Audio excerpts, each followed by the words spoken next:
Good morning. I'm selling something new in household articles. Oh, what a robust woman.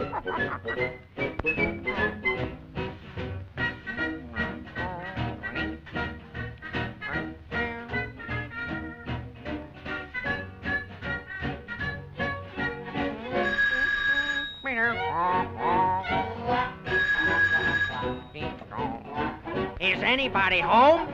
No! Okay.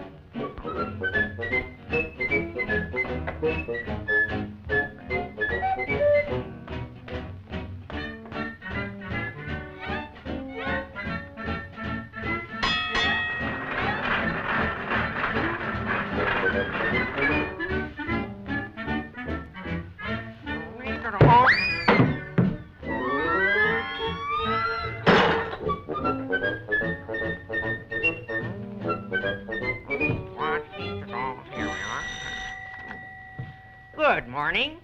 Would you like a chance to feast your eyes upon my stock of merchandise? You'll say yes if you are wise. Nothing today, kind sir.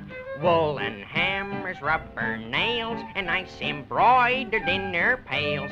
Also knitted bathroom scales. Nothing today, kind sir. I guess I'll go around the side door. Here we are again. What again? Good morning. Would you like a sieve that never leaks? A rug made by the hands of sheiks? Or some nice brand new antiques? Nothing today, kind sir. I'll go around the back door, I guess. I'll try it over there. Oh, dear.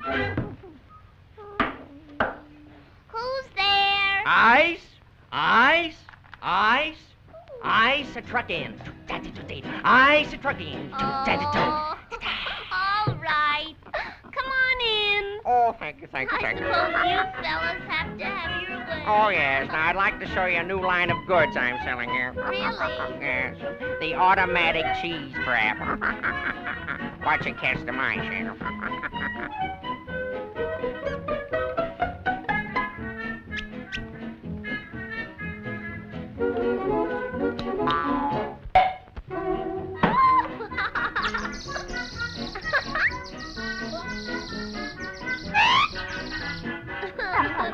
There you are. Oh, isn't that ducky? Oh, you ain't seen nothing yet. Really? Here's my bestseller right here.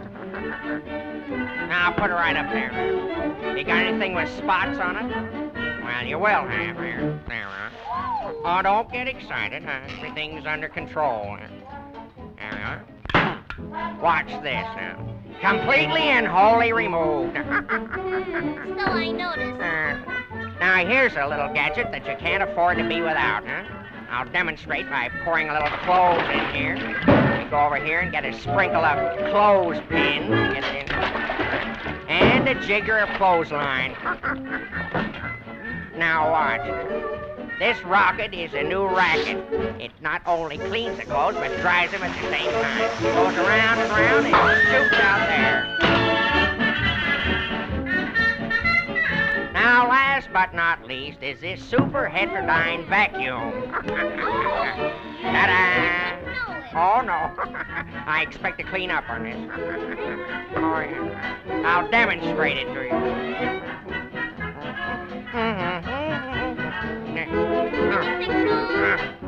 Seems to be your short here, something.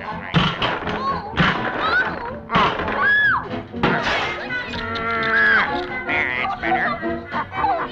You nutsy dopesy, you!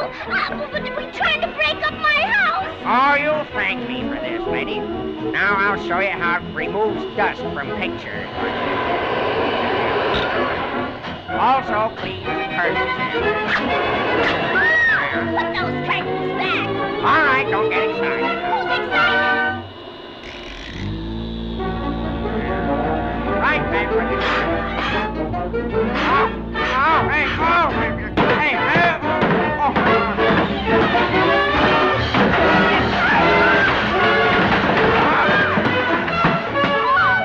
Oh, you break her up!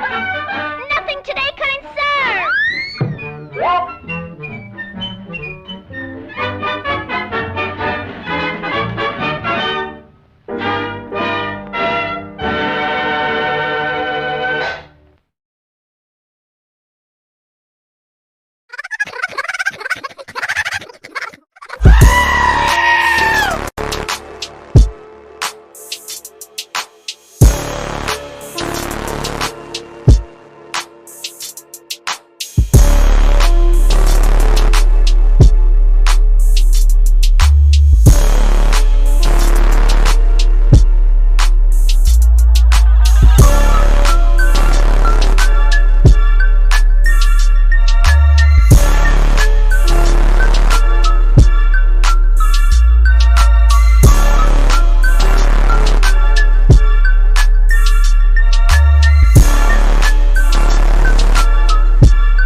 chanting death to America, but they seem friendly at the same time. It's utterly bizarre.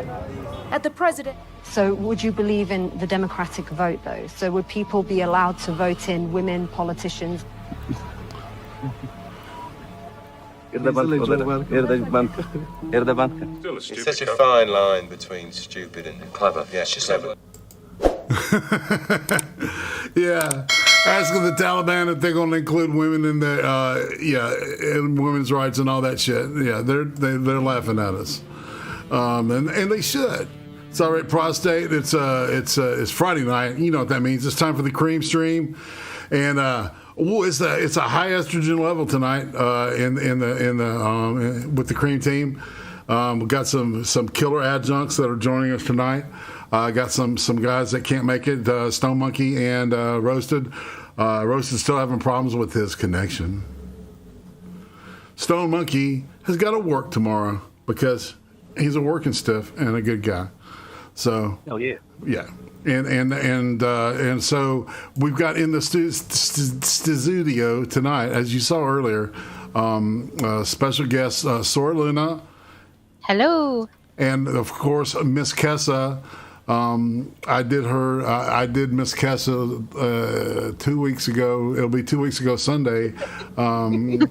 We had the ice cream interview together, and it was great. She did a fantastic job. So it's like I love doing people on Sundays. The wording is intentional, y'all. Like, he does it on purpose.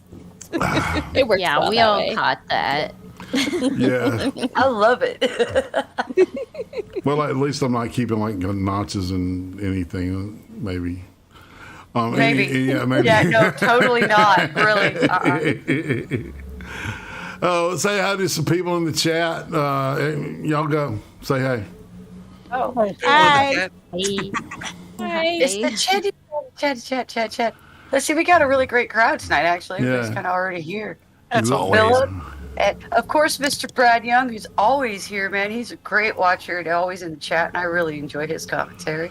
Indeed. And Jacob? Our resident musician, Philip, is here too. Indeed. So. Yes. And of course. I get like,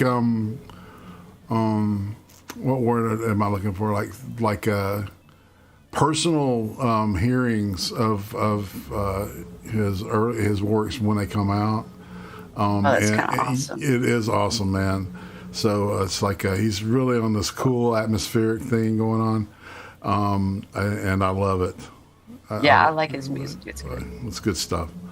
Dumbbeard, greetings, sir. You're married to an awesome woman. She's married to an awesome guy. Gunfox. Yeah.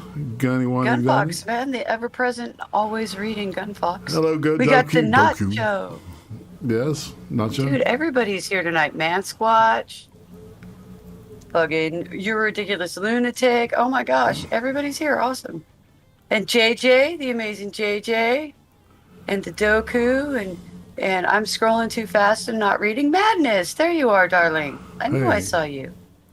And Man Squatch, who's my buddy. I've known him since Cut String days. Yeah. Yeah. I remember he was dead. We've been laughing and joking and making quips for a long time. We got an awesome crew tonight, y'all. Hell yeah. I was trying to read Madness's neo-progressives like Fausch. Maybe, are you thinking of Vaush, V-A-U-S-H? Because I don't know who Fausch is, unless it's a fascist version of Vaush, which would make total sense, which he kind of is anyway. So isn't that kind of redundant? Yeah, exactly. Bread tubers are, by default, fascists, right? Especially tankies. Everybody knows. Aircraft Sparky, what up, man? In the chat and stuff, man. If you want to add some of your masculine stuff, Sparky, hop in the server. I'm throwing a special invite to you, brother. If you're down with it,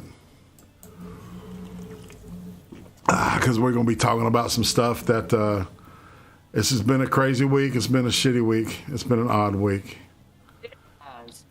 And that's why the title of this episode is what? I kind of feel exhausted because of all the shit I've been looking at today.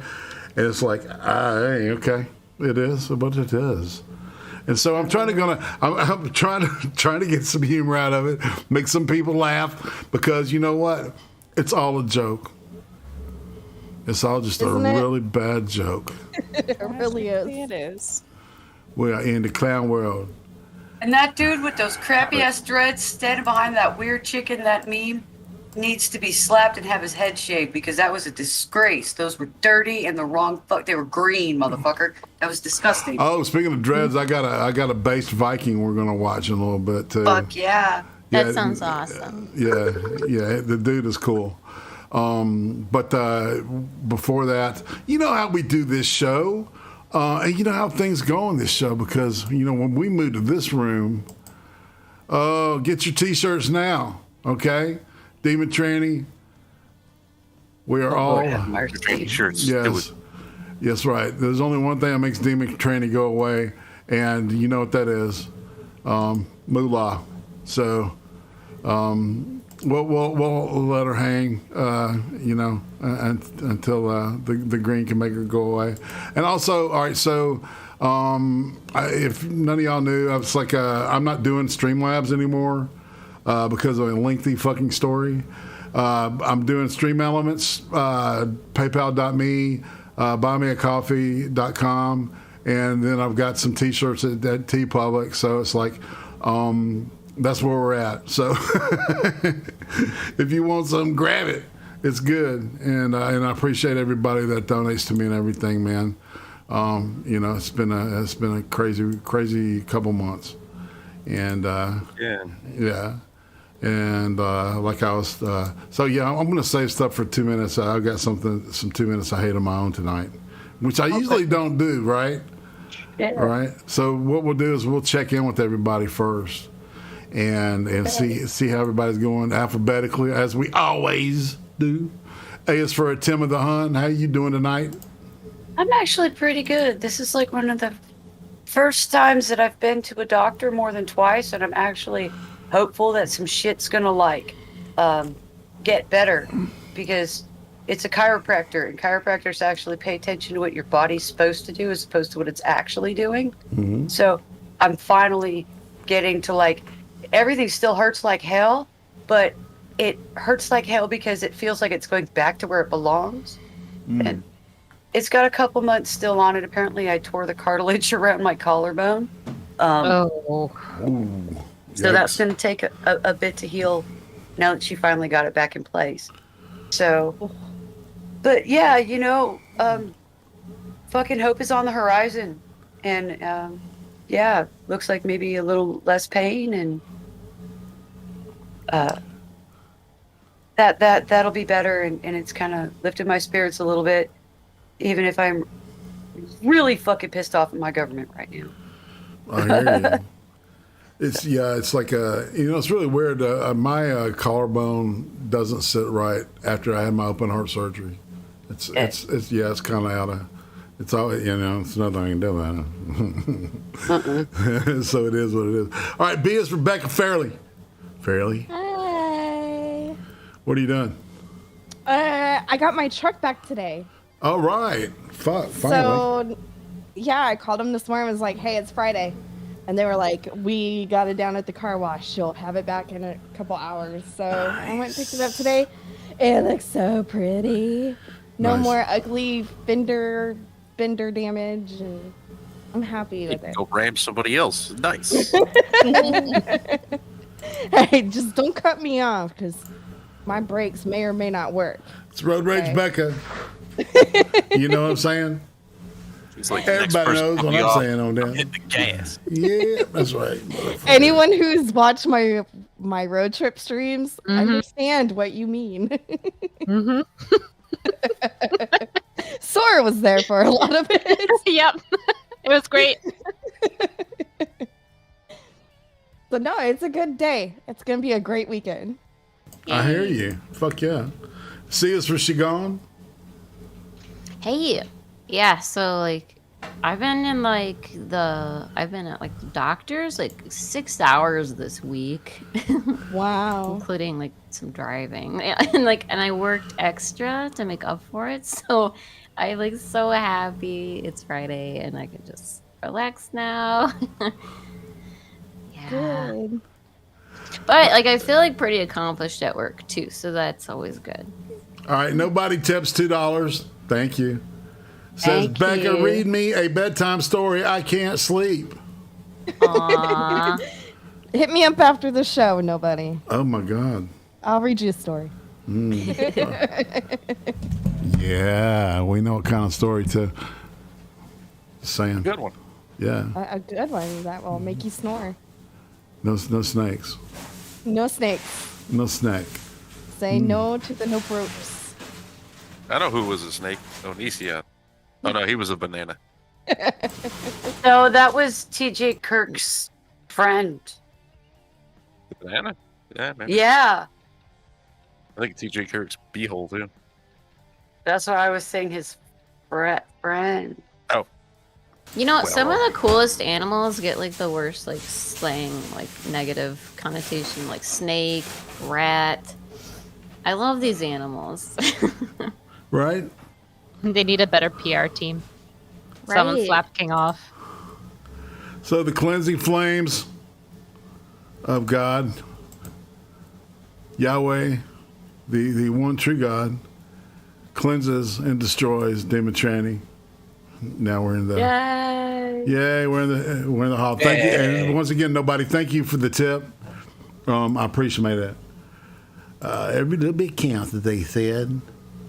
I was born near the snake, so I've never understood how that's an insult, because snakes are not sneaky or asshole-ish. They just kind of avoid everything. Right? Unless they're coming up the toilet. Well, even then, they're still trying to avoid shit. The heat. Same with rats. Yeah, rats just chew your shit up, though. Snakes don't really do anything other than sit in a corner and eat small stuff. Right. For the most part. That's true. Like, they don't really do. They're a keystone species, but, you know, they're still kind of chill in terms of, like, predators. So, just don't piss them off, man. That's right. Then you got to deal with a fucking long-ass thing full of fucking tight-ass muscle that can jump across a fucking house. You don't want to do that. No. Yeah, that's the part we don't like. All right, so K is for Kessa. How's your week? Hi. It's been good. The boys have not started back to school yet, so we've just been doing our summer thing and went to the park today, and it's been good. Killer. Nice. Killer. S is for Sora Luna. Hello. How's your week been? It has been actually pretty good. It started to rain. We had really, really bad heat and smoke from forest fires up here. So today especially, it smelled clean for the first time in a couple weeks. So that's made me very happy. Definite bonus. Nice. Mm-hmm. Yeah. Still waiting for rain. Have y'all seen those fires in fucking Siberia? No. It's like they said it's the largest raging fire, and they're not doing anything to control it. Dude, there's nobody there. About this, I haven't heard anything. How do you get to it though? Well, that's a good question because it is out in the middle of nowhere, Zedware. It's Siberia. It's a very low populated area. That's why I send you Gulag, Siberia, South Mine. Yeah. Da. They're just gonna have to wait for it to either for it to start raining and snowing, or they're gonna have to let it hit the tundra and burn out. I mean, it's just gonna have to either hit rock or hit weather. There's nothing else you can do. Have you guys seen the land they're gonna have to traverse to get to it? Yeah, it's a hell of a step, as it were. All right, so T is for Trippypoop. How was your week, man? It's a week. I don't know.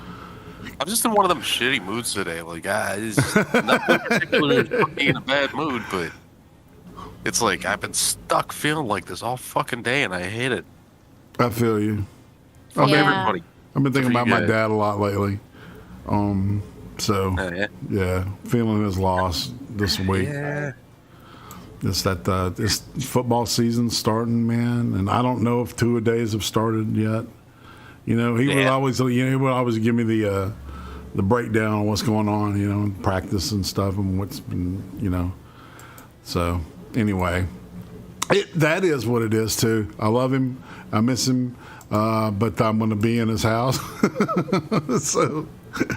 I'm sure I will find some presents from him all over the place. Yeah, you know you will. Well, so my sister was telling me that there's all these places where my mom stashed money. So that's going to be fun looking for that, or running into it. So you know, she's awesome too. Anyhow, all right, moving on from that, we're going to do 2 minutes of hate. All right, to Soy Luna and Kessa, we do this thing called 2 minutes of hate. Where I give people 2 minutes and you just rant on something that's just really fucking pissed you off this week. Could be in your personal life, could be in, you know, out in the world. That's how we do it. And we're going to go in alphabetical order once again. And Atema, are you queued up for your 2 minutes of hate? I don't know if it's really hate so much if it's just, I'm absolutely flabbergasted at the absolute abject stupidity of the mobile video game market for your phone and your tablets and stuff these days. I'm just blown away by how entitled these fucking people are. If you make a matching kind of color thing game, you are not entitled to like $10 a month or $15 for some fucking feature on a fucking game, dude. You are out of your goddamn mind. I know how long it takes to create that game, and I know how hard it is to actually create the shit that gets put into it. And it is not $15 for some fake fucking extra shit. No, dude, come on, dude. World of Warcraft couldn't even get away with that shit. Are you that fucking stupid? It's like, no. It's like, oh my god, you buy a pool. No, motherfucker, I'm not. It's So that's my 2 minutes of hate. It's just you fuckers are entitled. It's like the motherfuckers that think you're like allowed to, like, oh, you have to watch 18,000 ads to play this game for free. And it's like, dude, your programming isn't that good. It's not worth this many ads. Fucking later. It's just so I hate it. Yeah. Modern marketing is lazy, entitled, and garbage. That's for damn sure. Are you done? Is that it? Yes, I'm done. You're damn good. All right, that's awesome. All right, reset. Miss Becca, you ready? I'm ready. All right, you're at the. You're in the batter's box. Ready? All right, ready. Go. Okay, so I enjoy good trolls, but they have to be good. None of this like kindergarten through junior high BS of talking shit. Like if you're gonna come to me and say you're gonna troll me, it better be good. It's gotta be entertaining for me. None of this junior high rama bullshit. It's really fucking annoying. Let your balls drop and come at me like you got something. That's it. All I gotta say. If you're gonna troll me right. At your back, baby. That sounds like a song, doesn't it? Troll me right. Troll it. Troll me right. If you're gonna troll me right. I like that. Indeed. Right? All right, so Yeah. we'll stop that and reset. Damn, totally under 55 seconds there. Woo. You did good, Becca. Fast. All right, Miss Chagone, what about you? You got 2 minutes? Not quite. I mean, Keep rolling. Go. I don't know. Yes. So I was like checking my work email on my phone, and this email pops up that was like titled "Mask Mandate at Work" or something. Oh, Now you just like, I almost had like a heart attack. Like I almost had this panic attack. And I had to like look at it closely, and I realized it was like a spam kind of thing, and it had nothing to do with my particular job. But I just, oh my god, I hated that feeling reading it. I'm like, oh, that better not happen. Oh my god, oh my god. Do you think it's going to happen? Oh, I really hope not. But I can't stop thinking about it, you know? It's just, I wish I could, I want it to stop. I want people to stop. Anyway, that's like one little thing. But also, they posted a new job at work for a READY manager, which stands for Racial Equity, Inclusion, and Diversity Manager. And this person that they're gonna hire, the pay was between $92,000 and $120,000 pay. Oh, That's ridiculous. Yeah. Yeah. So that's a good scam. Holy shit! If you I can wanted get just into it. to. I know exactly. So like I've been watching Scribelight. He does like these great, you know, he does so many great videos, but he likes looking at like education and stuff and like racial equity stuff in education, and I just can't help but think of him. And he like watched this TED Talk where he's like, when are they gonna get to the point about what they actually do? And I'm like really wondering how, like, I am going to scrutinize the shit out of this person, whoever gets hired, and really curious what they're going to come up with, and they better not fucking make us do anything stupid. But anyway, that's my little bit of hate, I guess. You did great. All right. Yeah. Okay, Why Miss. do people think this isn't going to end like the Weimar Republic? Yeah, no shit, man. I've got all kinds of footage and stuff, and I do have one long one, you know, tonight, but I got just a bunch of other small ones that we can just pop up and look at too about this kind of shit. You know, people giving their minds about this diversity, equity, and inclusion shit, and justice, you know. Why don't we just call it Jedi, where it's justice, equity, diversity, inclusion? See?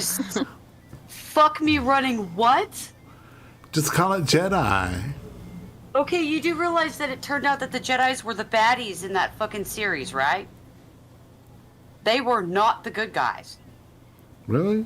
It's going the opposite way. So there's you go too far in one way or the other, and you're both baddies. Yeah, kind of what. The Jedi ended up committing like a ton of genocide and enslaved a bunch of planets and shit. No, Right. The Jedi, clones. Yeah. Yeah, no, they ended up being just as bad as the Empire. Mm-hmm. Like, don't touch properties. But my point is enjoy. we're like going into a fucking ditch over here. Sorry, Are you out, Tim? I don't know. I guess you guys going or something. I think. Sorry. I called it.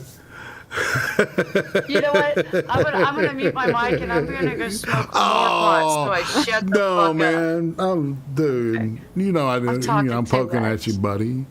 Some of those people on the Death Star were just eating a sandwich and they got killed. The Death Star. There's probably a couple of pregnant women on the Death Star when they blew it up. Poor Becca. Are you lost right now, Becca? Yes, I don't know what y'all are talking about. Right. Dude. Nothing real. But that one intern who's his first day on the Death Star is just there making coffee. Just on the break room. Oh my God. Asherella says she likes it when I talk like this. I do too. Great's gonna have to do a It's full really read. fun. You know, it's really fun. Yes, my Brian Stelter interview. I mean, invitation. I'm going to interview Brian Stelter. Try to get him on. Looking for ice cream. It's Sunday. It's Irate Prostate and Brian. 2 potatoes. One potato, 2 potatoes. All I will do is laugh through that whole thing and probably piss myself. Oh, God, Maybe I should do that, man. Just do both voices. I've thought about doing that, actually, doing a couple of interviews with just some of these characters I used to do that I used to make Uzi laugh with and pissed her off and shit. Fun. Right. All right. So, Miss, whoops. Come on. All right, Miss Kessa, you ready for your 2 minutes of hate? Yeah. Okay, ready? Hit the Yeah. button. Go for it. I have nothing. Except for like the state of the world right now, I live in such a cushy little bubble that I have nothing to complain about. But I will say this. Edison sucks because it is like the middle of the summer. It's like 100-degree heat out in the desert, and they want to turn off my power to do maintenance on their stuff. So I can't go to my desert house to one, just live at it, but two, to work on it, because it's like 100 degrees out there and there's no air conditioning. So first world problems. And that's all I have. You sure? I'm so sorry. Yeah. Edison has never made a wise choice, like ever since they've run the electrical grid in California. Nope. I'm in my mid all 40s. Yeah, I'm in my mid 40s, and I remember even being like a little kid and them having power problems. So. Just can't get their crap together. No, never. Okay, Miss Sora Luna, you got 2 minutes? Okay. Go. I would really wish drivers would learn how to read signs on the road. So when there is a giant construction thing, because they're going to start digging up the roads, and they've nicely narrowed 3 lanes of traffic on both sides to 2 lanes of traffic on together, where the one set of 3 used to be. And it's very easy to traverse if you just read the freaking signs and go in a squiggly line like you would have learned in driving school. No problem. Instead, what do? We have drivers speeding like 60 kilometers in the 30 kilometer zone. Sorry, I don't know what's that in miles. And hitting pylons and just screwing up one of the area that I have to traverse when I have to drive home from work. There we go. Right. Yes, I agree. The rest of the time, I go through residential areas and it's fine. But that's just this one freaking section where it's just like, can you just follow the signs and you won't, they get through like no problem. There's no issues. There's no backup. But the minute everyone's like rushing and being an asshole, it causes delays like no other. Sorry, I'm laughing because it makes me think of the roundabouts in Texas. Oh my gosh, I hate them. Hate them. Whoever put roundabouts in Texas with a bunch of country people, what the fuck were you thinking? I know, everybody's got a Dude, that's goddamn funny as trailer. shit. What the fuck were you thinking? But, oh my god, it's some of the funniest shit to just watch detached from. Oh my god. No, we sat down and tried to sell some, like, stuff for church one time, and we ended up having to pack up because we were just laughing so hard. We couldn't actually sell our stuff. We had to move. It was, oh man. I think there's fewer people that know how to use them than do. Like, Yeah, or whatever, you know what I mean? They overdo it. They overthink it. Let's just put it in here just because or something. No, they're European. Yeah, they shouldn't be in America. Like They're that's European and ridiculous. origin. Yeah, And they're I know in the that. oddest places. Like, I know. why'd they put a roundabout here? This is so weird. And They're it trying is- to control speed, but it's not working.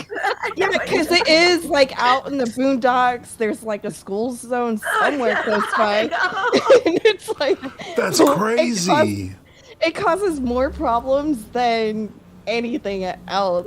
It's the strangest thing. I don't have any in my area, but I have friends that live up in Yeah, like up towards the Montgomery. east side. Yeah. Oh my god. Fuck It's me, so dude. funny. And like half of them, you can tell that like there's got to be at least half a dozen like 17-year-olds that have just driven right through the middle of it because they can't figure the fuck Oh my out. god. Dude. Oh my god, it's fucking hilarious, You dude. see all the tire tracks through the grass. There's black marks on the curbs from people hitting them. It's so funny. Like of those videos where there's like some car and they just like blast through and like hit Yes. the middle of it and they start flying like Hey, Wikipedia snippet. Good to see you there. I think I saw somebody else sneak in. Sorry, I'm Asherella, laughing hey really girl. hard. Victor Rand, greetings. Yes. All right, Trippy, are you ready for your 2 minutes of hate? Maybe a little bit. Maybe. I think I hate Jordan Peele. Okay, go for it. Yeah, he's putting out a Candyman movie. Right? Or at least he wrote the screenplay. And Candyman's coming out in a couple of days. Did anybody here even know about this? No. Yeah, I'd heard about Why? No. Yeah, I heard about Candyman, it. Candyman.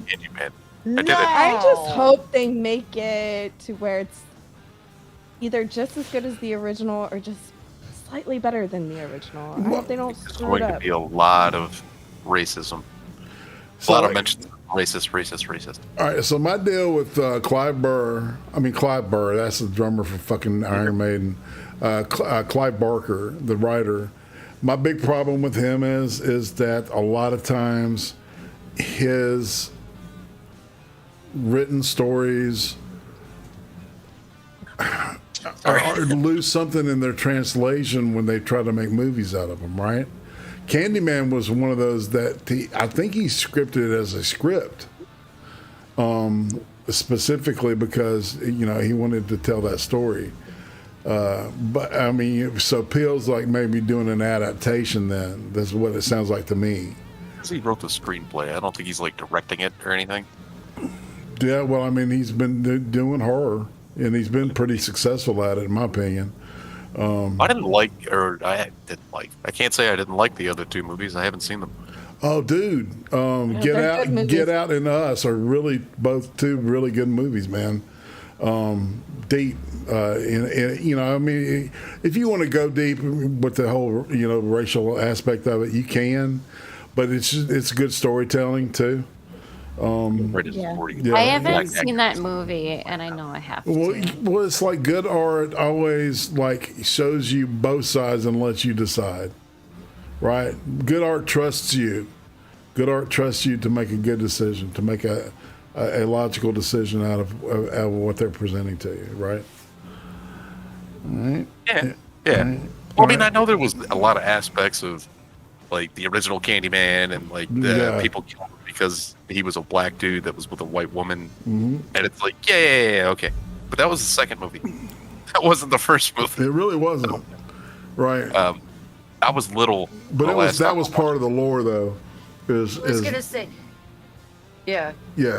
I was gonna say the original actual tale is far scarier than any movie they've made. At least it was the way it was told to me. It was far scarier. As far as the trailers go for it, it doesn't look very good. Oh, really? Well, I just don't.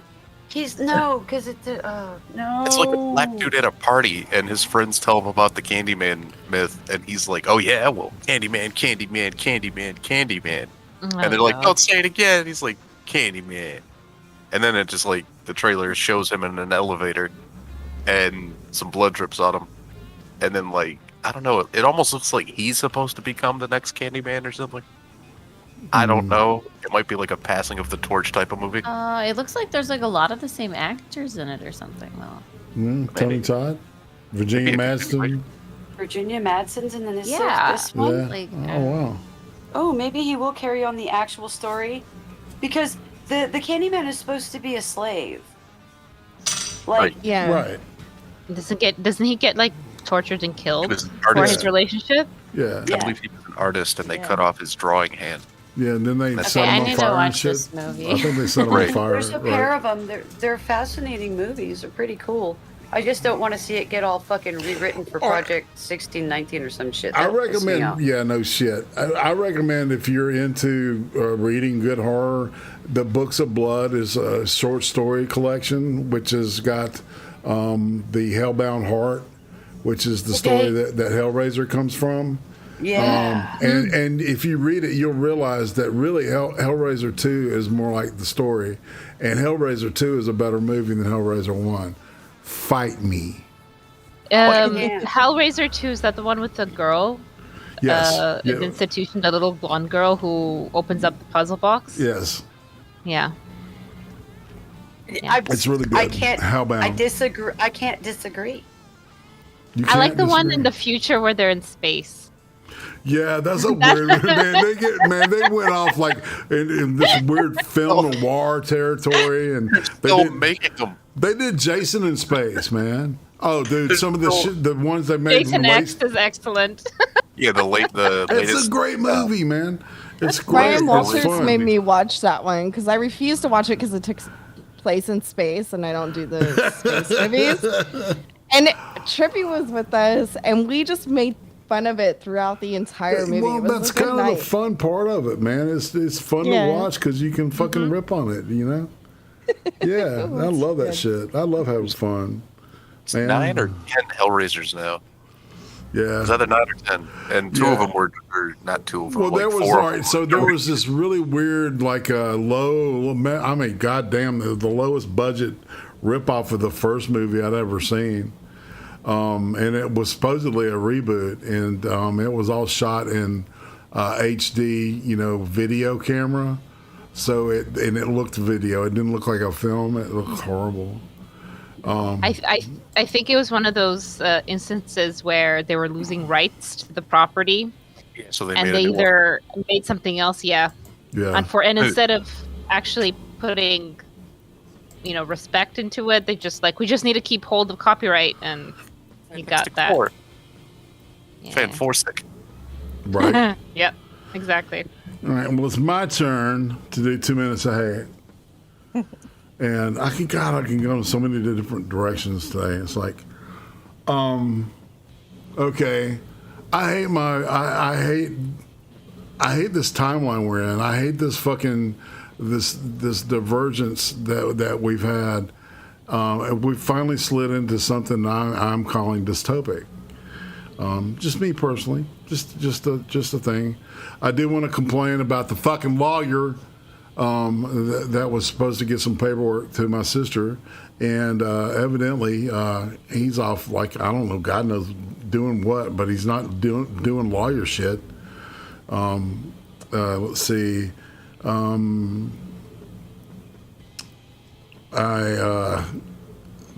Taliban thing.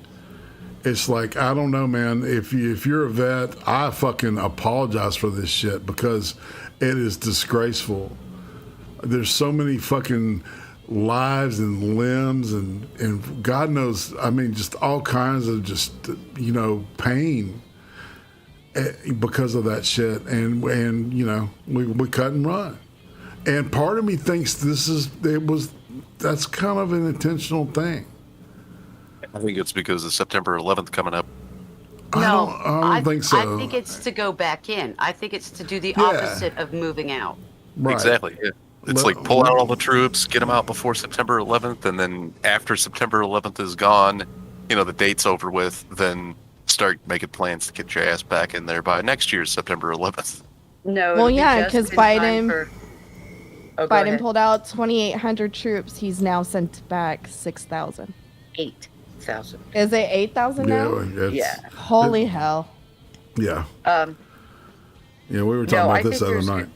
I think there's going to be something else that happens related to all this on American soil come closer to the time of 9/11, and I think it's not going to be like foreign terrorism. I think it's going to be something kind of domestic terrorism, because the way they're treating everything. All right, so here's the deal. All right, everything that's happened this week that kicked off the week. Right, and then there was the whole glowy incident that happened in D.C. that obviously got no traction whatsoever because everybody called it what it was, which was an attempt at a false flag. Had some fucking idiot in Washington, D.C. Do some fucking sad sack. Divorced wife, blah blah blah. I'm gonna blow shit up, and nobody did. Everybody called him on it, man, because it was obvious it was an attempt to put a false flag event. And that's just my opinion. Okay, I'll put it that way. But my 2 minutes of hate are over. All right, so. And dude, I'm full of a lot of hate for a lot of things and a lot of people right now. So, if I didn't say anything, I still hate you. Okay? If I didn't mention you, I still fucking hate you. And I'm not going to change. And on that note, let's hop in the TV room. Pew pew. Oh, I forgot the. Sending pictures of guys in lingerie to BECCA. I typed in Candyman and it came up with Candyman Fashion, and apparently that's a men's lingerie company. Wow. Mr. Candyman. Oh, I'm looking at Monsaco's birthday gift. Sprinkle it with dew. Cover it with chocolate and a miracle or two. The Candyman can. You gotta sprinkles it with love and makes the world taste. He sprinkles it with his love and makes the world taste good. You get that love all over. I'm gonna sprinkle my love everywhere.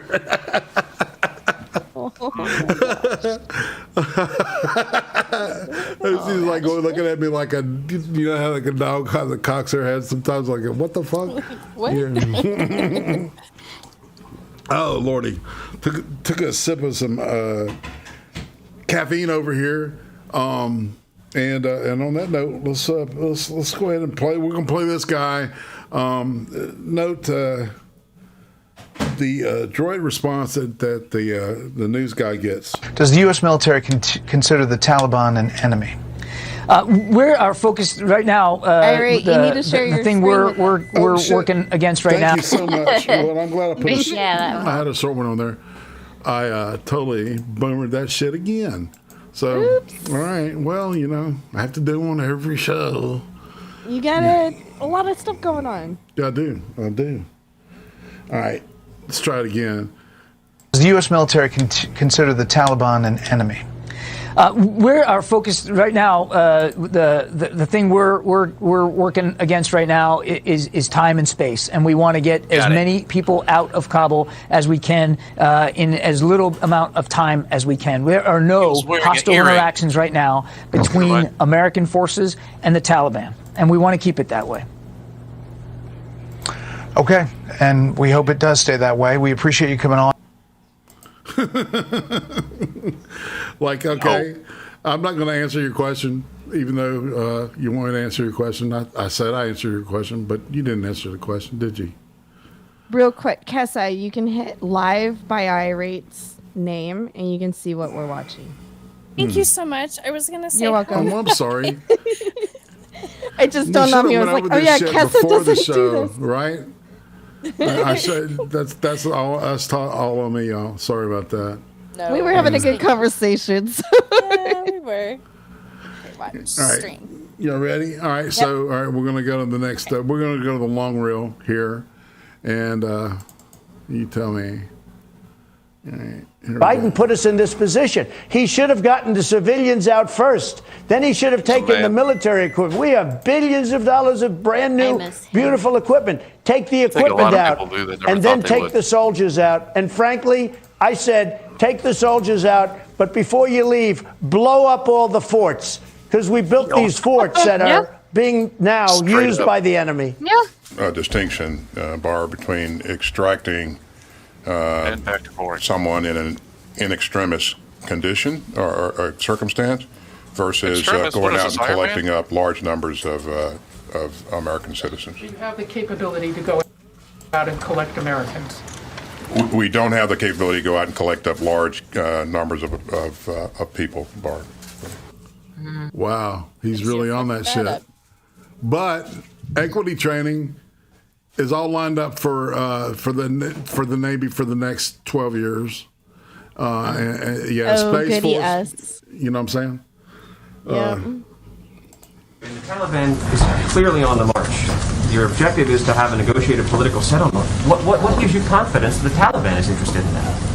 Well, the Taliban has to make an assessment. One, we have also said that there's no question that the Afghan National Defense Security Forces would be strengthened, as would the Afghan political leadership, if they were to have more success in fighting back. There's no question about that. We're not hiding from that in any way, shape, or form. The Taliban also has to make an assessment about what they want their role to be in the international community. And I know that Ambassador Khalilzad made comments when he was at... Do you think they give a rat's ass about the way the world looks at them? No. These motherfuckers live in the... It's like I was telling Becca the other night. All they know are fucking guns, goats, and rocks. I mean, that's it. The political negotiations yesterday, making clear that the international community and the Koran is going to watch closely how the Taliban behaves. They have a range of tools in their arsenal as well to take steps should they choose. I have already mentioned that women will be allowed to work according to the principles of Islam. Women are very respectable to us. We respect them, and they will be allowed to work according to the principles of Islam.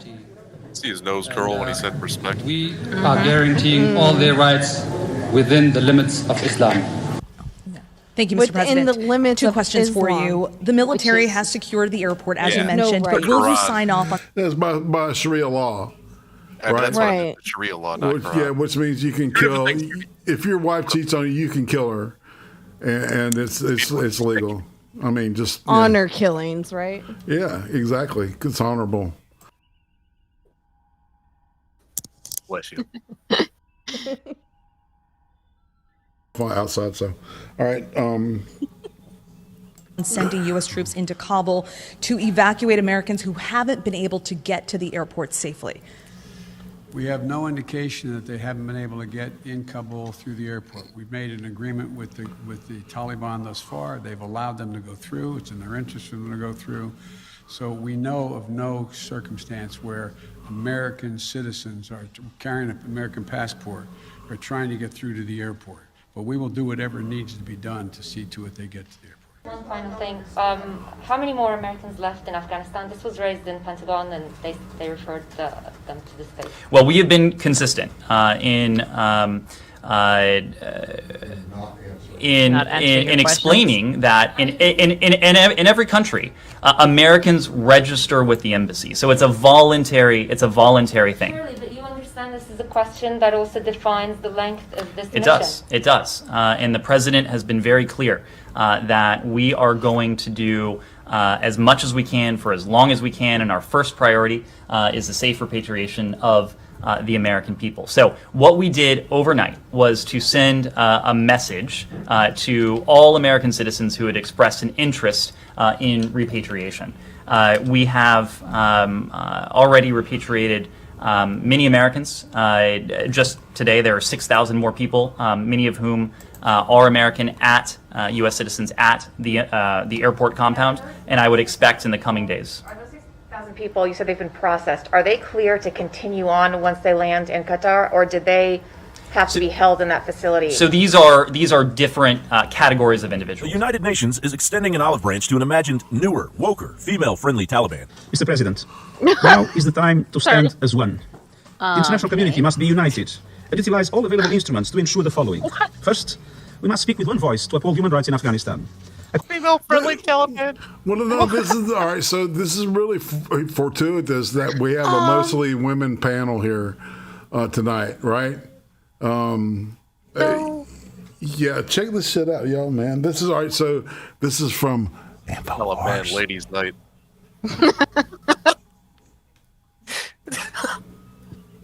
Call upon the Taliban and all parties to respect and protect international humanitarian law and the rights and freedoms of all persons. And while the Taliban openly recruits on their Twitter feed, while many Americans, including a former president, have their First Amendment violated, and countries come out of the woodwork to christen the shiny new terrorism hub, the Taliban is already beating and murdering women in the streets for not wearing a burqa, and brutalizing children. Even to the casual observer, the United States doesn't have a president. The executive office is being held hostage by a New World Order Chinese century globalist think tank stooge, who is serving as the face of the final stages of an invisible war against the United States. A senile shill so compromised that he has openly fit that description to a T. Sounds about right. Yeah. Where is this from? Whose news report is this? Yeah, I said so. Trippy was talking. So. President Harris and I took a virtual tour of the vaccination center in Arizona. He just made a really big decision. Afghanistan. It was Oh, okay. Okay, so that was... Okay, I know who it was then. Were you the last person in the room? Yes. And you feel comfortable? I do. Rather than address a developing massive hostage situation and mass murder of Americans in Kabul, that could potentially make Jimmy Carter's 444 days of shame look like a walk in the park. Dog, We continue dude, to face that's a really dumb way a to grave do situation this, in Iran, dipshit. where our embassy has been seized and more than 60 American citizens continue to be held as hostages in an attempt to force unacceptable demands on our country. There are Americans and Afghan allies who remain there.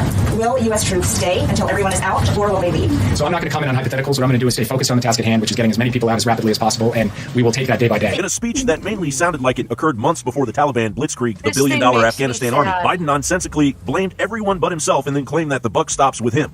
When I came into office, I inherited a deal that President Trump negotiated with the Taliban. Under his agreement, U.S. forces would be out of Afghanistan by May 1, 2021. Just a little over 3 months after I took office. Oh my God. U.S. forces had already drawn down during the Trump administration from roughly 15,500 American forces to 2,500 troops in country. And the Taliban was at its strongest militarily since 2001. The choice I had to make as your president was either to follow through on that agreement or be prepared to go back to fighting the Taliban in the middle of the spring fighting season. There would have been no ceasefire after May 1. There was no agreement protecting our forces after May 1. There was no status quo of stability without American casualties after May 1. There was only the cold reality of either following through on the agreement to withdraw our forces or escalating the conflict and sending thousands more American troops back into combat in Afghanistan, lurching into the third decade of conflict. I stand squarely behind my decision. So what's happened? Afghanistan political leaders gave up and fled the country. The Afghan military collapsed. I am president of the United States of America.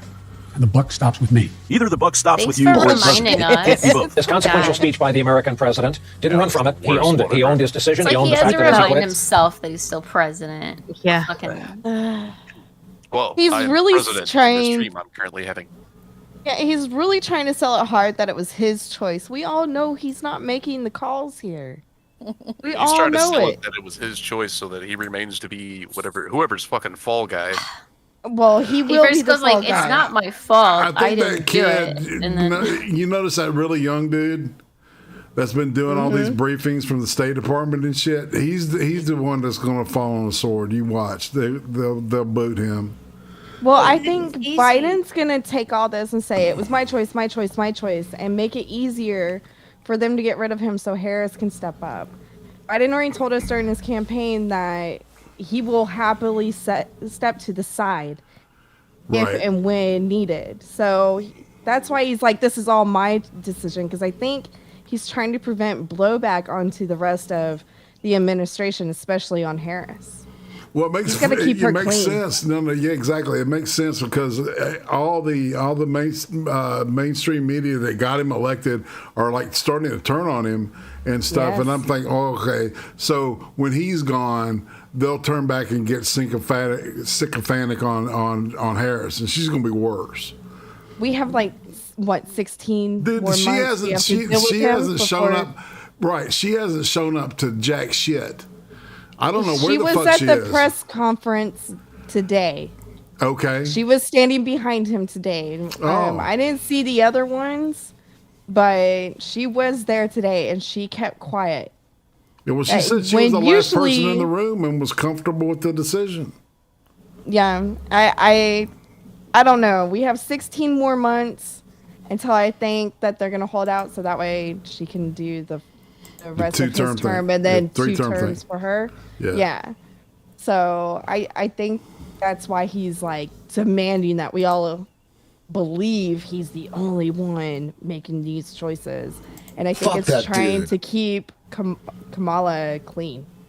Right. She's a dirty whore. You can't keep her clean, but the effort's there.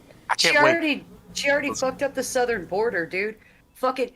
Every Central American country that's the chain islands that are actually truly Central America, all those countries are now experiencing labor shortages of important skills like doctors and accountants and shit like that because literally everybody has left the fucking country and not come back. Right. Interesting. I'd like to see a president get thrown out of office while I'm still alive. You know what I mean? I mean, there's already talks of invoking the 25th Amendment. There was the impeachment trending on Twitter, but there's also been 25th Amendment talks right now, so we'll see.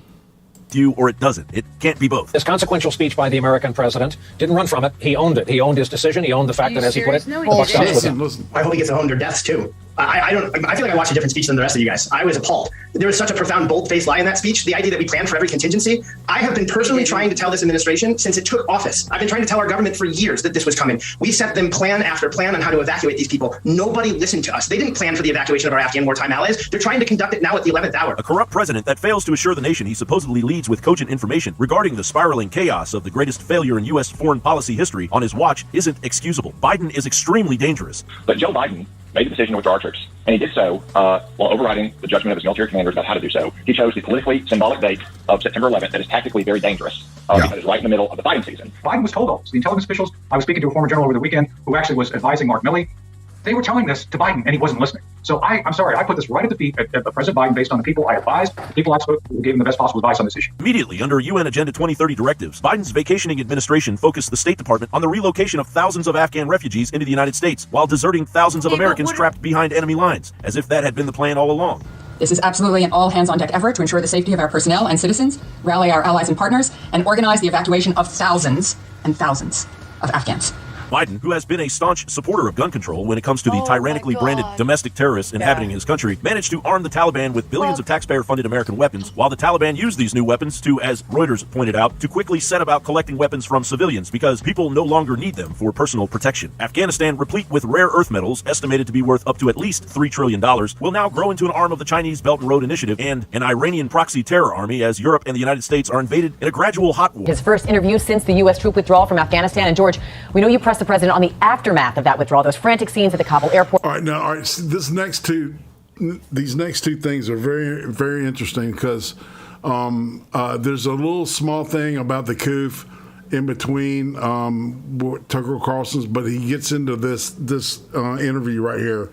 This fucking pisses me off. Oh, listen to much, man. I know, but just try to restrain yourself because dude, this is like my family, man. This fuck. Yeah. This is personal shit, man. Where thousands of Americans and Afghans desperate to escape as the Taliban tightens its grip. Yeah, that's right, Amy. And the president promised for the first time that the U.S. military would stay as long as it takes to get all Americans out. He was also defiant, insisting we had to get out now, admitting no mistakes. Back in July, you said a Taliban takeover was highly unlikely. Was the intelligence wrong, or did you downplay it? There was no consensus. If you go back and look at the intelligence reports, they said that it was more likely to be sometime by the end of the year. You didn't put a timeline on when you said it was highly unlikely. You just said flat out it's highly unlikely the Taliban would take over. Yeah. Well, the question was whether or not the idea that the Taliban would take over was premised on the notion that somehow the 300,000 troops we had trained and equipped was going to just collapse. They were going to give up. I don't think anybody anticipated that. Senator McConnell said it was predictable the Taliban was going to take over. Well, by the end of the year, it said that was a real possibility. But no one said it was going to take over then when it was being asked. When you look at what's happened over the last week, was it a failure of intelligence, planning, execution, or judgment? Look, I don't think it was a failure. Look, it was a simple choice, George. When the Taliban, let me put it another way. When you had the government of Afghanistan, the leader of that government getting in a plane and taking off and going to another country, when you saw the significant collapse of the Afghan troops we had trained, up to 300,000 of them, just leaving their equipment and taking off, that was, that's what happened. That's simple. That's literally what happened in Iran. The Shah of Iran like split and took the money and ran and went to France. Yeah, and sounds like Porky Pig. Yeah, just saying. Yeah. You notice, all right, so if you'll check him out, he's starting to get more orange. Yeah, I noticed that too. Did y'all notice that? Oh my shit? God, Beard told me that the other day. I was like, what are you talking about? He is. And oranger and deeper and oranger. And you notice the more orange he gets, the more that fucking CNN hates him. Maybe that's on purpose, man. Maybe it's you know what I'm saying? It's the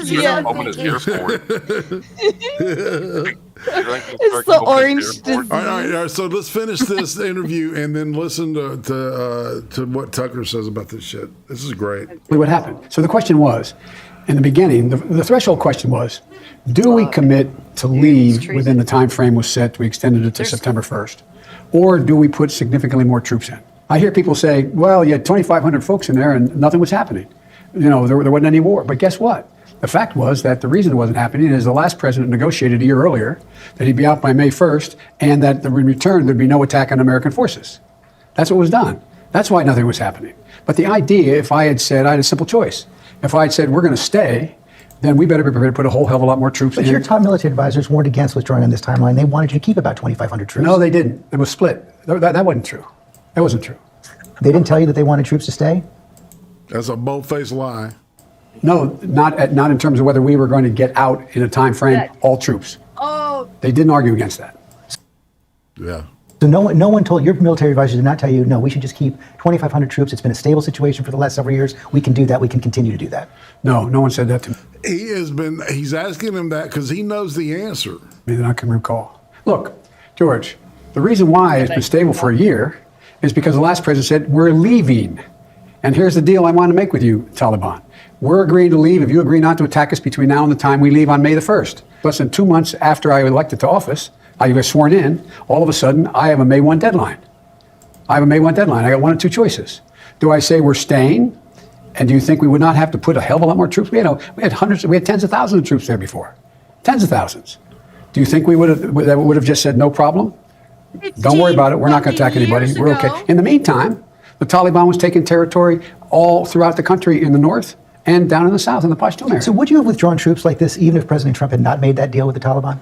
I would have tried to figure out how to withdraw those troops, yes. Because look, George, there is no good time to leave Afghanistan. 15 years ago would have been a problem. 15 years from now. The basic choice is, am I going to send your sons and your daughters to war in Afghanistan in perpetuity? No one can name for me a time when this would end. And what constitutes defeat of the Taliban?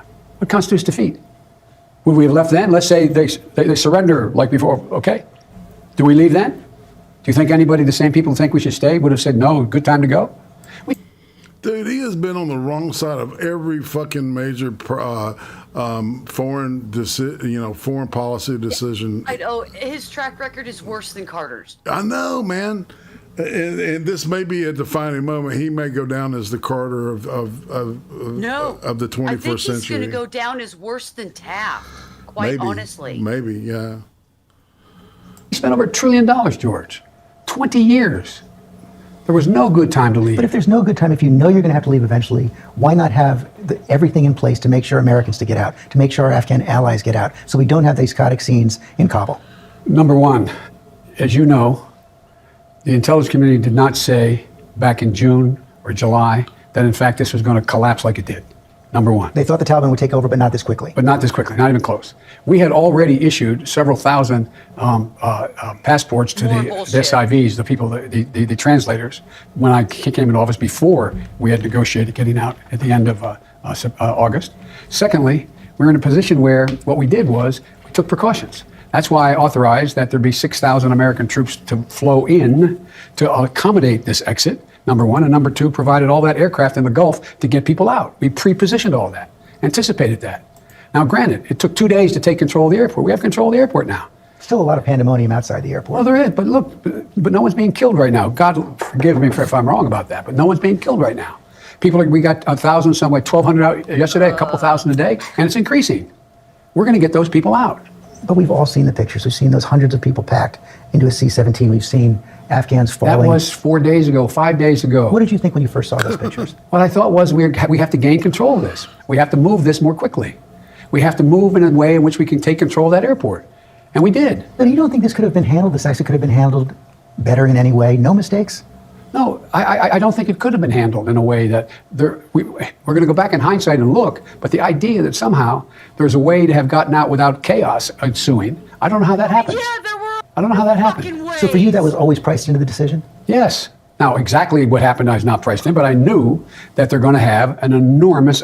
Look, one of the things we didn't know is what the Taliban would do in terms of trying to keep people from getting out, what they would do. All troops are supposed to be out by August 31st. Even if Americans and our Afghan allies are still trying to get out, they're going to leave? We're going to do everything in our power to get all Americans out and our allies out. Does that mean troops will stay beyond August 31st if necessary? It depends on where we are and whether we can ramp these numbers up to 5,000 to 7,000 a day coming out. If that's the case, they'll all be out. Because we've got like 10,000 to 15,000 Americans in the country right now, right? And are you committed to making sure that the troops stay until every American who wants to be out is out? Yes. How about our Afghan allies? Does the commitment hold for them as well? The commitment holds to get everyone out that, in fact, we can get out and everyone should come out. And that's the objective. That's what we're doing now. That's the path we're on. And I think we'll get there. So Americans should understand the troops might have to be there beyond August 31st. No, Americans should understand that we're going to try to get it done before August 31st. But if we don't, the troops will stay. If we don't, we'll determine at the time who's left. And if there are American forces, if there's American citizens left, we're going to stay till we get them all out. Well, there was the commitment right there. We're going to stay until all Americans are out. You know, there are a lot of Americans right now who are outside of Kabul. They're in a much more desperate situation. I should make one other point. You know, as the president was pushing back against the intelligence, the chairman of the Joint Chiefs of Staff at the same time was saying the same thing. It's a united front now among the top military leaders and the president that the intelligence did not say that Kabul would fall this quickly. They thought it would fall, just not this quickly. Nobody seems to remember this, but it was just a few months ago that Joe Biden gave the so-called intel community a vital new mission. They had, he said, until the end of August to find out where the coronavirus came from. Did it emerge from a pangolin in a wet market? Or did the Chinese military create the virus in a bioweapons lab in Wuhan? Joe Biden assured us he was going to get to the bottom of that. He had the canniest sleuths in the world working on that mystery. They'll figure it out, he said. You can trust them. So here we are at the end of August. And what's the answer? Where did COVID come from? So far, no one has told us, and we're starting to suspect that nobody ever will.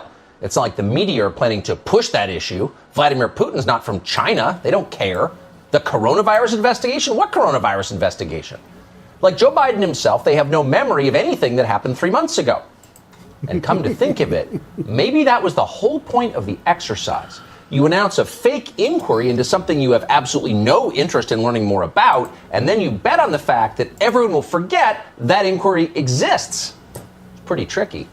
Maybe that's the real purpose of the intel agencies, actually. Not to gather intelligence, but to provide political cover to the politicians who control them. Oh, that's a good question, Wolf. I'll have the CIA look into it and get back to you.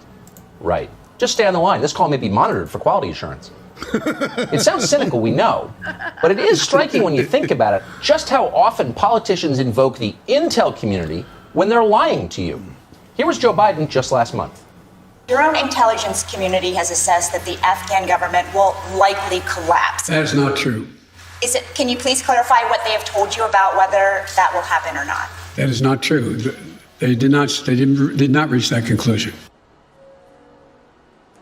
So the intel agencies never said the Taliban would sweep into Kabul. That's what Joe Biden claimed.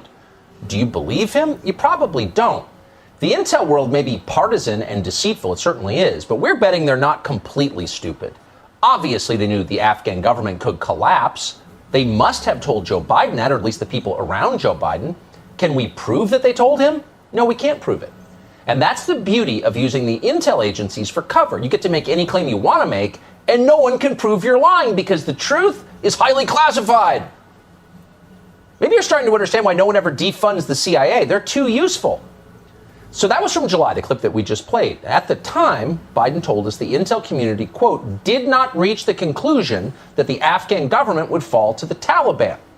Well, now it's August, and the Afghan government has indeed fallen to the Taliban. That's not our assessment, as they say in Washington. It actually happened, as you know. The Afghan troops threw down their rifles. The president ran away. There's a black Taliban flag hanging over the Capitol. So how did this all happen? And more to the point, how did our extravagantly funded intelligence agencies not know it was going to happen? Well, actually, they did know, sort of. That's Joe Biden's new position. He explained it yesterday on ABC News. Watch. Back in July, you said a Taliban takeover was highly unlikely. Was the intelligence wrong, or did you downplay it? There was no consensus. You go back and look at the intelligence reports. They said that it was more likely to be sometime by the end of the year. Are you following this? In the space of a single month, the official line went from our intelligence agencies think everything is fine in Afghanistan to there was no consensus in the intelligence agencies that everything was not fine, or something like that. It's not exactly clear what Joe Biden was saying there. All we can be totally certain of is that we will never get to see the documents he was referring to. So really, anything could be true, assuming truth still exists. Pretty smart. Mark Milley, the chairman of the Joint Chiefs of Staff, is not as clever. A smarter man might have couched his lies for plausible deniability down the road, but unfortunately, Mark Milley is not that man. So here's what he claimed this week in public. There was nothing that I or anyone else saw that indicated a collapse of this army and this government in 11 days. Really? Everybody on YouTube That was side? totally unequivocal. According to Mark Milley, there was zero intelligence, quote, nothing that I or anyone else saw suggesting a coming collapse in Afghanistan. So he literally had no idea what was coming because nobody told him. The people paid to keep track were not keeping track. The intel agencies failed completely. And given their budgets and power, that is shocking if you think about it for a minute. Clearly someone should be fired, if not court-martialed. But no, says Joe Biden, that's not true. In fact, says Joe Biden, looking straight into the face of his old friend, now the anchor at ABC, no one in the entire U.S. government, and certainly not in the White House, could have done anything different or better as we withdrew from Afghanistan. The bad parts you saw on television were inevitable. No mistakes of any kind by anyone connected in any way to Joe Biden occurred. No one can be blamed for anything. No one should feel guilty. Everyone's sleeping just fine. Thank you very much. Watch. But you don't think this could have been handled, this actually could have been handled better in any way? No mistakes? No, I don't think it could have been handled in a way that we're going to go back in hindsight and look, but the idea that somehow there's a way to have gotten out without chaos ensuing, I don't know how that happens. I don't know how that happened. So for you, that was always priced into the decision? Yes. So you're a failure. Really, Mr. President? You couldn't have handled this better in any way? Not even a tiny adjustment? No, says Joe Biden. Meanwhile, desperate people tumble from airplanes thousands of feet in the air. Many thousands of Americans remain trapped tonight in a country now controlled by the Taliban. But no problem, says the president. How do you assess a statement like that? Well, our friend Piers Morgan described it as, quote, breathtakingly arrogant and disturbingly delusional. And that sounds about right, if possibly a little understated. Watching it, you wonder, does Joe Biden understand what this moment means to the country he leads? We had to leave Afghanistan. He was right about that. It was always going to be ugly. That is true. But this ugly? This humiliating? This destructive to America's authority in the world? This damaging to our future? No.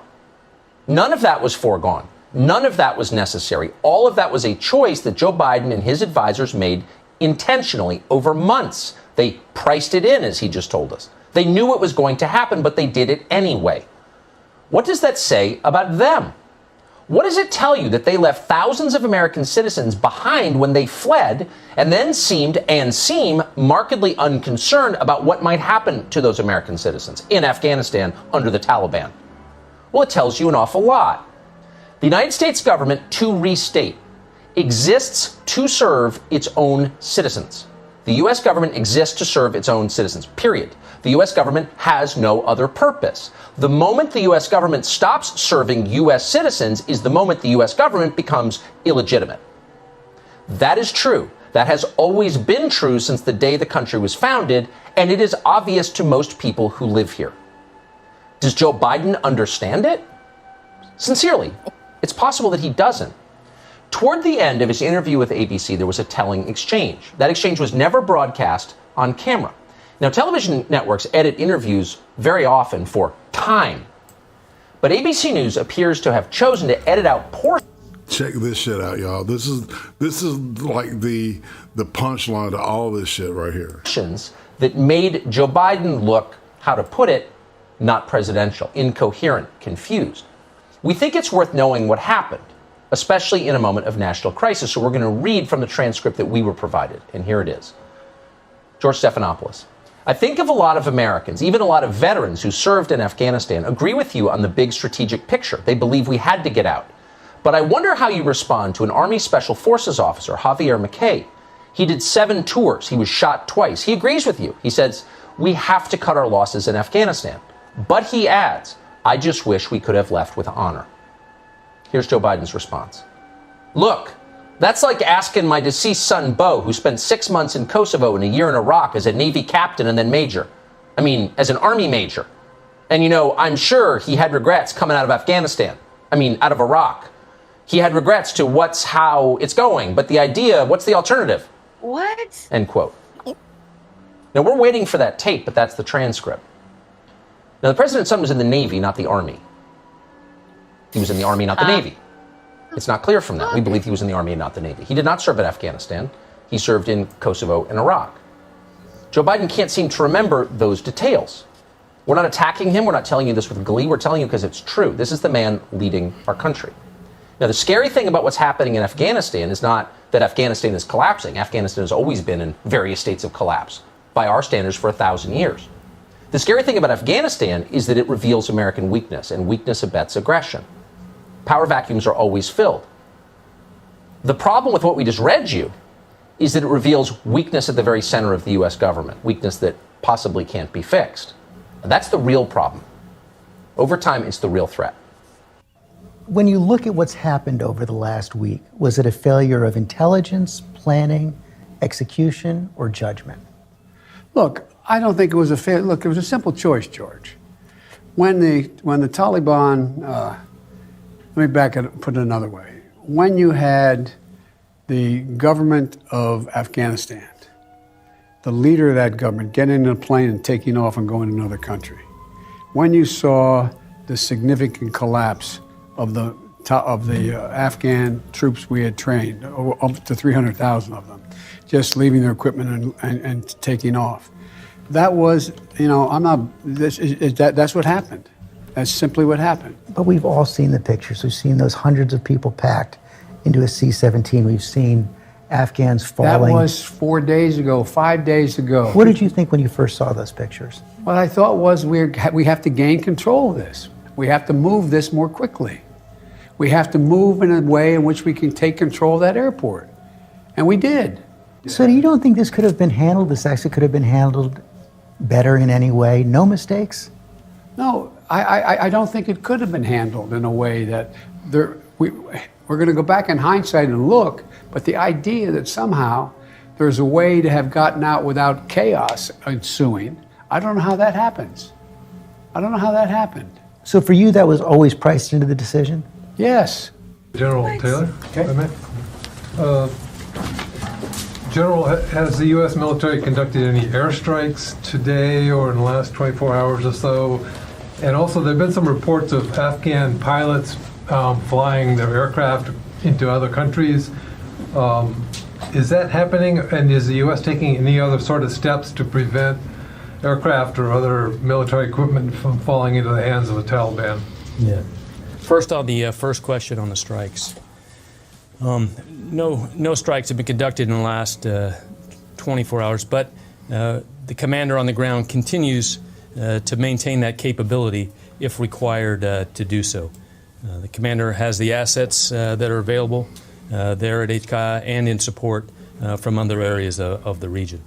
I don't have information on the your second part of the question, but we'll get back to that. So there's no U.S. actions being taken to prevent equipment from falling into the hands of the Taliban by destroying it or anything else? I don't have Nope, it's going to be like the pallets of cash for ISIS. You don't have the answer. General, I don't We just- know. Man, it's amazing. They reportedly have gotten a hold of some drones, some predators. Oh, awesome. Just what we always wanted. Yeah, no shit. It's mind-boggling how big of a fucking mistake this thing. I mean, it's just a clusterfuck from the word go. I mean, it's some of the, I don't know, man. It's hard to believe that sometimes this was not intended. I'm serious. Yeah, I mean, it really does look like it was just to put us back in farther. Need to finish the To get us job back in more with involved. science, I'm with so facts, mad. and with confidence. All right. And together. This is when he was doing the Taliban thing was like on everybody's mind, but he's talking about the coup, of course. And this, I think, it was Wednesday. As the United States of America, we'll get this done. God bless you all, and may God protect our troops. Thank you.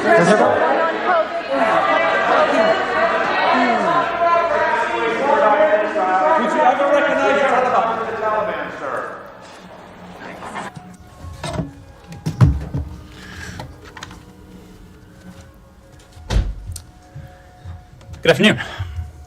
Let me say a few things at the top, and then I will turn.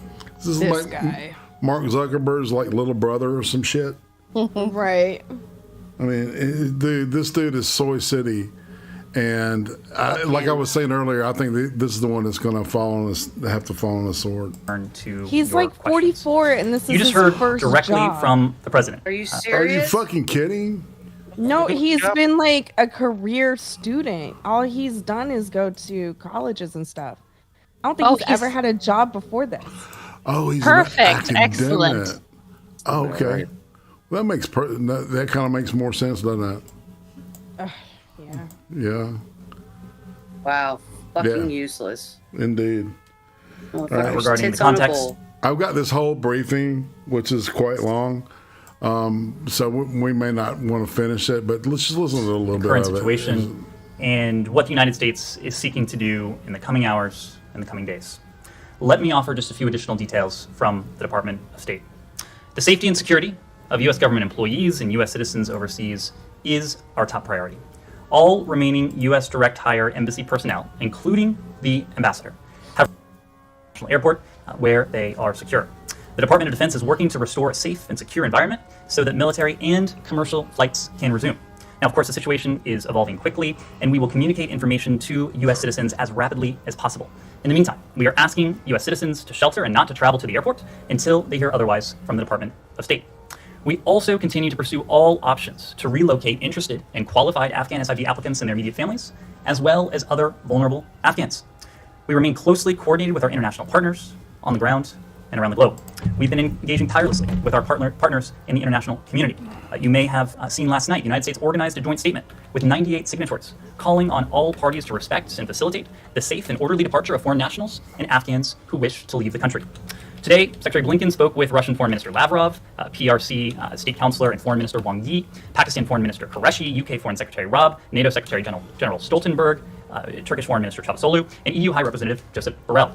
Yesterday, he spoke with Australian Foreign Minister Payne, French Foreign Minister Le Drian, German Foreign Minister Maas, and Norwegian Foreign Minister Sarita. Other senior officials have been making calls to their counterparts So as well. nobody around the clock. relevant. Additionally, the UN Security Council issued a joint press statement earlier today calling for a new government that is united, Did I inclusive, hear that correctly? and representative, Like, including with literally the full nobody who matters? full and meaningful participation of women. Okay. The Council spoke with one voice to underscore that Afghanistan must abide by its international obligations, including to international humanitarian law, and ensure the safety and security of all Afghans and international citizens. The situation will continue to remain fluid in the coming hours and likely in the coming days. Nevertheless, we are operating on multiple fronts and around the clock to protect our people, those who have worked side by side with the United States over the years, and other vulnerable Afghans. Now, before I take your questions, I do want to speak to one additional issue that is of great importance to us, and that is the U.S. response to the earthquake in Haiti. The United States is closely monitoring the What? situation following a magnitude 7.2 earthquake that struck the southwestern part of the country Yeah, Haiti got hit with an earthquake last weekend. on on August 14th. We Yeah. offer our deepest condolences to all who suffered the I'm loss of sorry, loved I ones or saw missed their that homes on the news. I was a or little businesses fucking destroyed. busy. We are in close contact with Haitian authorities to respond to the earthquake and any requests for assistance. On Saturday, USAID deployed a disaster assistance response team, or a DART, to lead the U.S. government's humanitarian response efforts. And yesterday, at the request of the government of Haiti, USAID deployed members of Fairfax County Fire Department's Urban Search and Rescue, USAR, a team to join the DART. I'm sure Clinton Global Initiative's right there helping with their hand out, you know. Yeah, looking for little children. So far, the DART conducted an aerial assessment and to help. Is continuing to assess the damage. They will also identify priority needs and coordinate with the government of Haiti and humanitarian partners. U.S. Coast Guard air crews are transporting medical personnel and supplies from Port-au-Prince to Jérémie and Le Cay, and are evacuating injured citizens to higher level of care facilities in Port-au-Prince.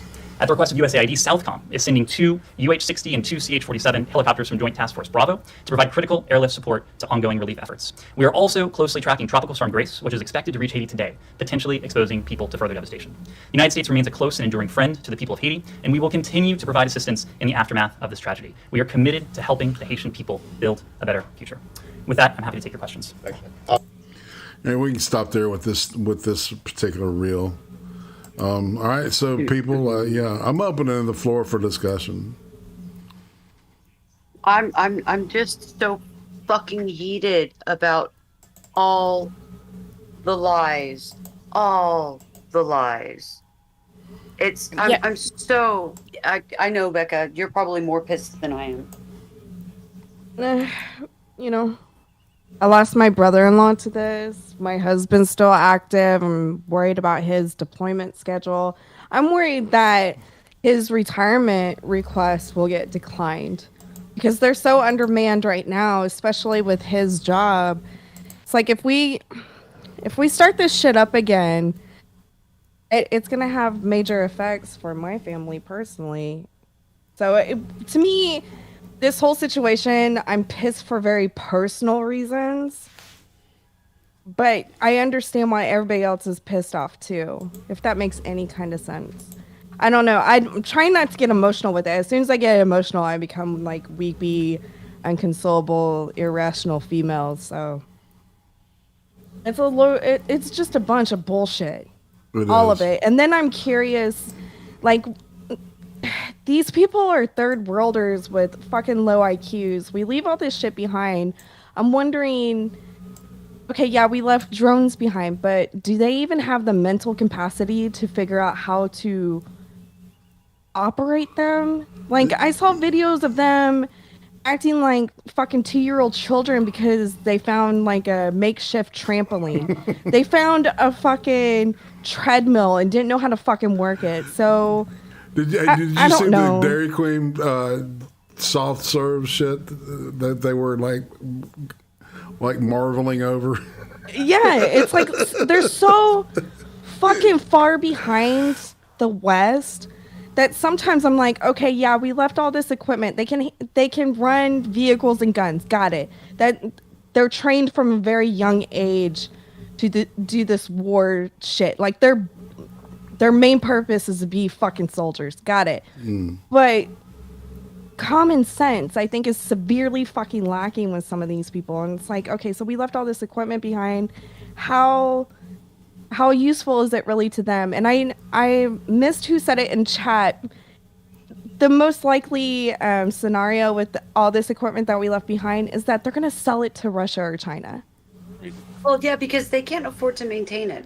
See, that's the downside to American equipment. It may be the most technologically advanced and destructive shit on the planet, but it requires a lot of maintenance. Right. And it's not just like thousands of dollars. It's millions of dollars to maintain our shit. So, billions of dollars. So my main concern with leaving all this shit behind is it going to other countries, not necessarily the Taliban having access to it. Then you lose sight. All right, so on D-Live, on D-Live, Bendy Ballsack says an A-10 could have rendered all of that equipment unusable in 45 seconds. No shit. And it would have been better off overall, cost-wise, in terms of everything going on, to just tank the fucking assets. It would have been better.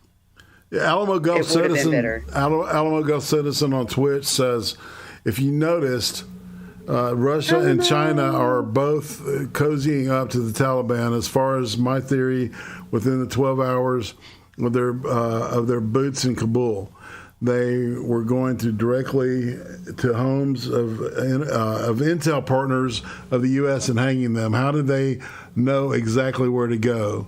They were given lists. Absolutely. I totally agree with that. Isn't it the Obama administration's fault that the Taliban exists in the first place? Well, I mean, you know, all right, so the Bo Bergdahl, Timma, the Bo Bergdahl trade, all right, one of those guys is like one of the main leaders behind this shit. I'm not sure. Oh, yeah, I know. Yeah, he was a number 2. Right. He was a number 2. Right. And he ended up being a strategist. We traded 5 people for that piece of shit, Bo Bergdahl. Yeah, I remember that. Yeah, and he was one of them. And he was like a number 2 strategist or something like that. And he ended up basically running the Taliban from Qatar after like 2015 or some shit like that. Yeah. Well, he's back. He's back in Kabul doing his thing. I'm pissed. Yes, the Taliban, of course, and you know what? It was so weird. I was talking to who was it? You, BECCA? That all right? So we funded the Mujahideen during the Soviet Afghani War. Okay. Soviet occupation of Afghanistan. We were selling them Stinger missiles. We were training them. Our CIA was training them. Mujahideen. Yeah, we were playing both sides of that one too. Mujahideen are Taliban. Okay, a Mujahideen means a holy warrior. That's all that means, right? Right. And that's so it's come full circle, all right. And notice that we paid for the coup. Mm-hmm. Almost like we pay and fund all of this. Yeah, no shit. American taxpayers bend the fuck over. We always do. Yeah. And how many of them don't even fucking realize it? Have you guys been on Twitter lately? Have you seen how goddamn stupid these fucking people have gotten? They're like, what do you mean it costs us money to have immigrants come to America? What? Are you fucking serious? Yeah. Free if we just had enough slingshots. Well, and they're like, we just need more political willpower. And it's like, what are you, fucking 10? That's a fucking oxymoron. That's a fucking soundbite slogan that an idiot and a fucking useful tool child would fucking buy. And these are like people in their fucking 30s saying this shit. And I'm like, and that's the average person here. Can you imagine how much worse it is somewhere in like fucking Afghanistan where, fucking fundamental Islam is applied? So it's totally fine to fuck your cousin. So, yeah, that's a thing. Maybe there's an inbreeding problem going on there, which would cause more problems. So, there's a goat fucking problem too. So you inbreed and then they fuck goats and you fuck the goat. Well, yeah, because STDs and shit. Women are for babies, men and goats are for fun. Like, women are only supposed to birth soldiers. That's their purpose. Yeah, don't forget about boy play. Until you're 12, you aren't even human. Yeah. Exactly. So you're like a goat.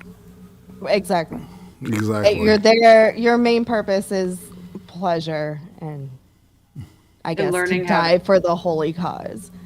That's it. Blown out for the holy cause. All right, so all right, I've got some. All right, we'll just look at some random shit that I've got. Just these are, I don't know. This is 7 minutes, but we'll A new stop Sunday it. Times investigation in the UK has shed light on China's takeover of the WHO, the World Health Organization, and other UN bodies. Yeah. Was that too fast? I could understand her. Okay. Are you A more new Sunday upset Times about investigation in the UK has shed light on China's takeover of the WHO, the World Health Organization, and other UN bodies. Despite the United States funding of the WHO before they pulled out, it was to the tune of $853 million. China paid off other countries to see Tedros installed in the role as Director General. And from that point on, he was beholden to Beijing. One of Tedros's first initiatives was to bestow the role of goodwill ambassador on the Zimbabwe dictator Robert Mugabe. This Sunday Times piece, and it's on the Australian's website if you haven't read it, details how Tedros himself had been accused of covering up Ebola outbreaks in Ethiopia when he was health minister. Not the sort of person you think should be running the World Health Organization when there are threats of a pandemic from China. Now, this also comes after a WHO official, Peter Embarek, admitted in a Danish documentary that he'd been pressured to rule out a lab leak from China. Peter Embarek is now saying it's actually a likely hypothesis that a researcher infected while collecting samples in a bat cave started this whole pandemic. And that's what we've been saying all along is a likely scenario. We could have written the WHO report. Yet it's not what his own report said. On the contrary, his report said that a lab leak was extremely unlikely. So he figured he'd get under the radar and cop to the truth in some fucking obscure Swedish interview, right? Yeah, people are following the people. Yeah, it's like the internet exists. Ian Birrell fucking is one of the few international journalists who's been writing about the possibility of a lab leak since June last year, and he joins me now from the UK. Well, Ian, yeah, welcome, and it's great to meet you finally over the internet, over television. Look, I want to start with this backflip from Peter Embarek. How discredited is the WHO report now when both Tedros and now its head of mission have walked away from its findings? I think the WHO report was written before the ink was dry, was discredited before the ink was dry. We knew at the time that it was absurd. We knew that some of the scientists involved were hopelessly conflicted. Excuse me, to include Peter Daszak there, the British scientist who had been involved in research with Wuhan Institute of Virology for many years and funded it, and was a personal friend of the scientist at the centre of all the controversies, was just ludicrous. To have allowed China to choose the participants was ludicrous. To give China even a majority view on the results of the report was ludicrous. And so it was no surprise as soon as the report came out that its contents were ludicrous. To say that the lab leak was extremely unlikely is now being presented as some kind of victory for the researchers against the face of the Chinese stance at trying to ensure there was no mention whatsoever. But it has left the WHO extraordinarily discredited. This new report that we've seen today in the Sunday Times merely echoes stuff that, to be honest, I wrote last April and others have been writing for many months. We've known since the start of this pandemic that this was an organization who had a director general who was put into power with the help of China, who has also been extremely compromised.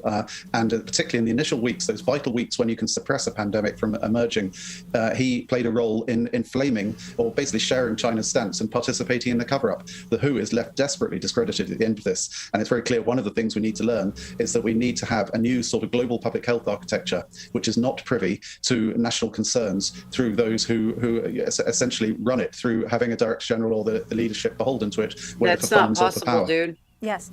Now, Ian, you've done a lot of work unpicking the links, particularly in the British scientists like Jeremy Farrar, to how this cover-up actually began. I mean, many scientists initially did think that COVID-19 may have been lab engineered, and we're starting to see this thanks to evidence of emails that are being unearthed through various Freedom of Information requests. But it was a phone call between Anthony Fauci, Jeremy Farrar.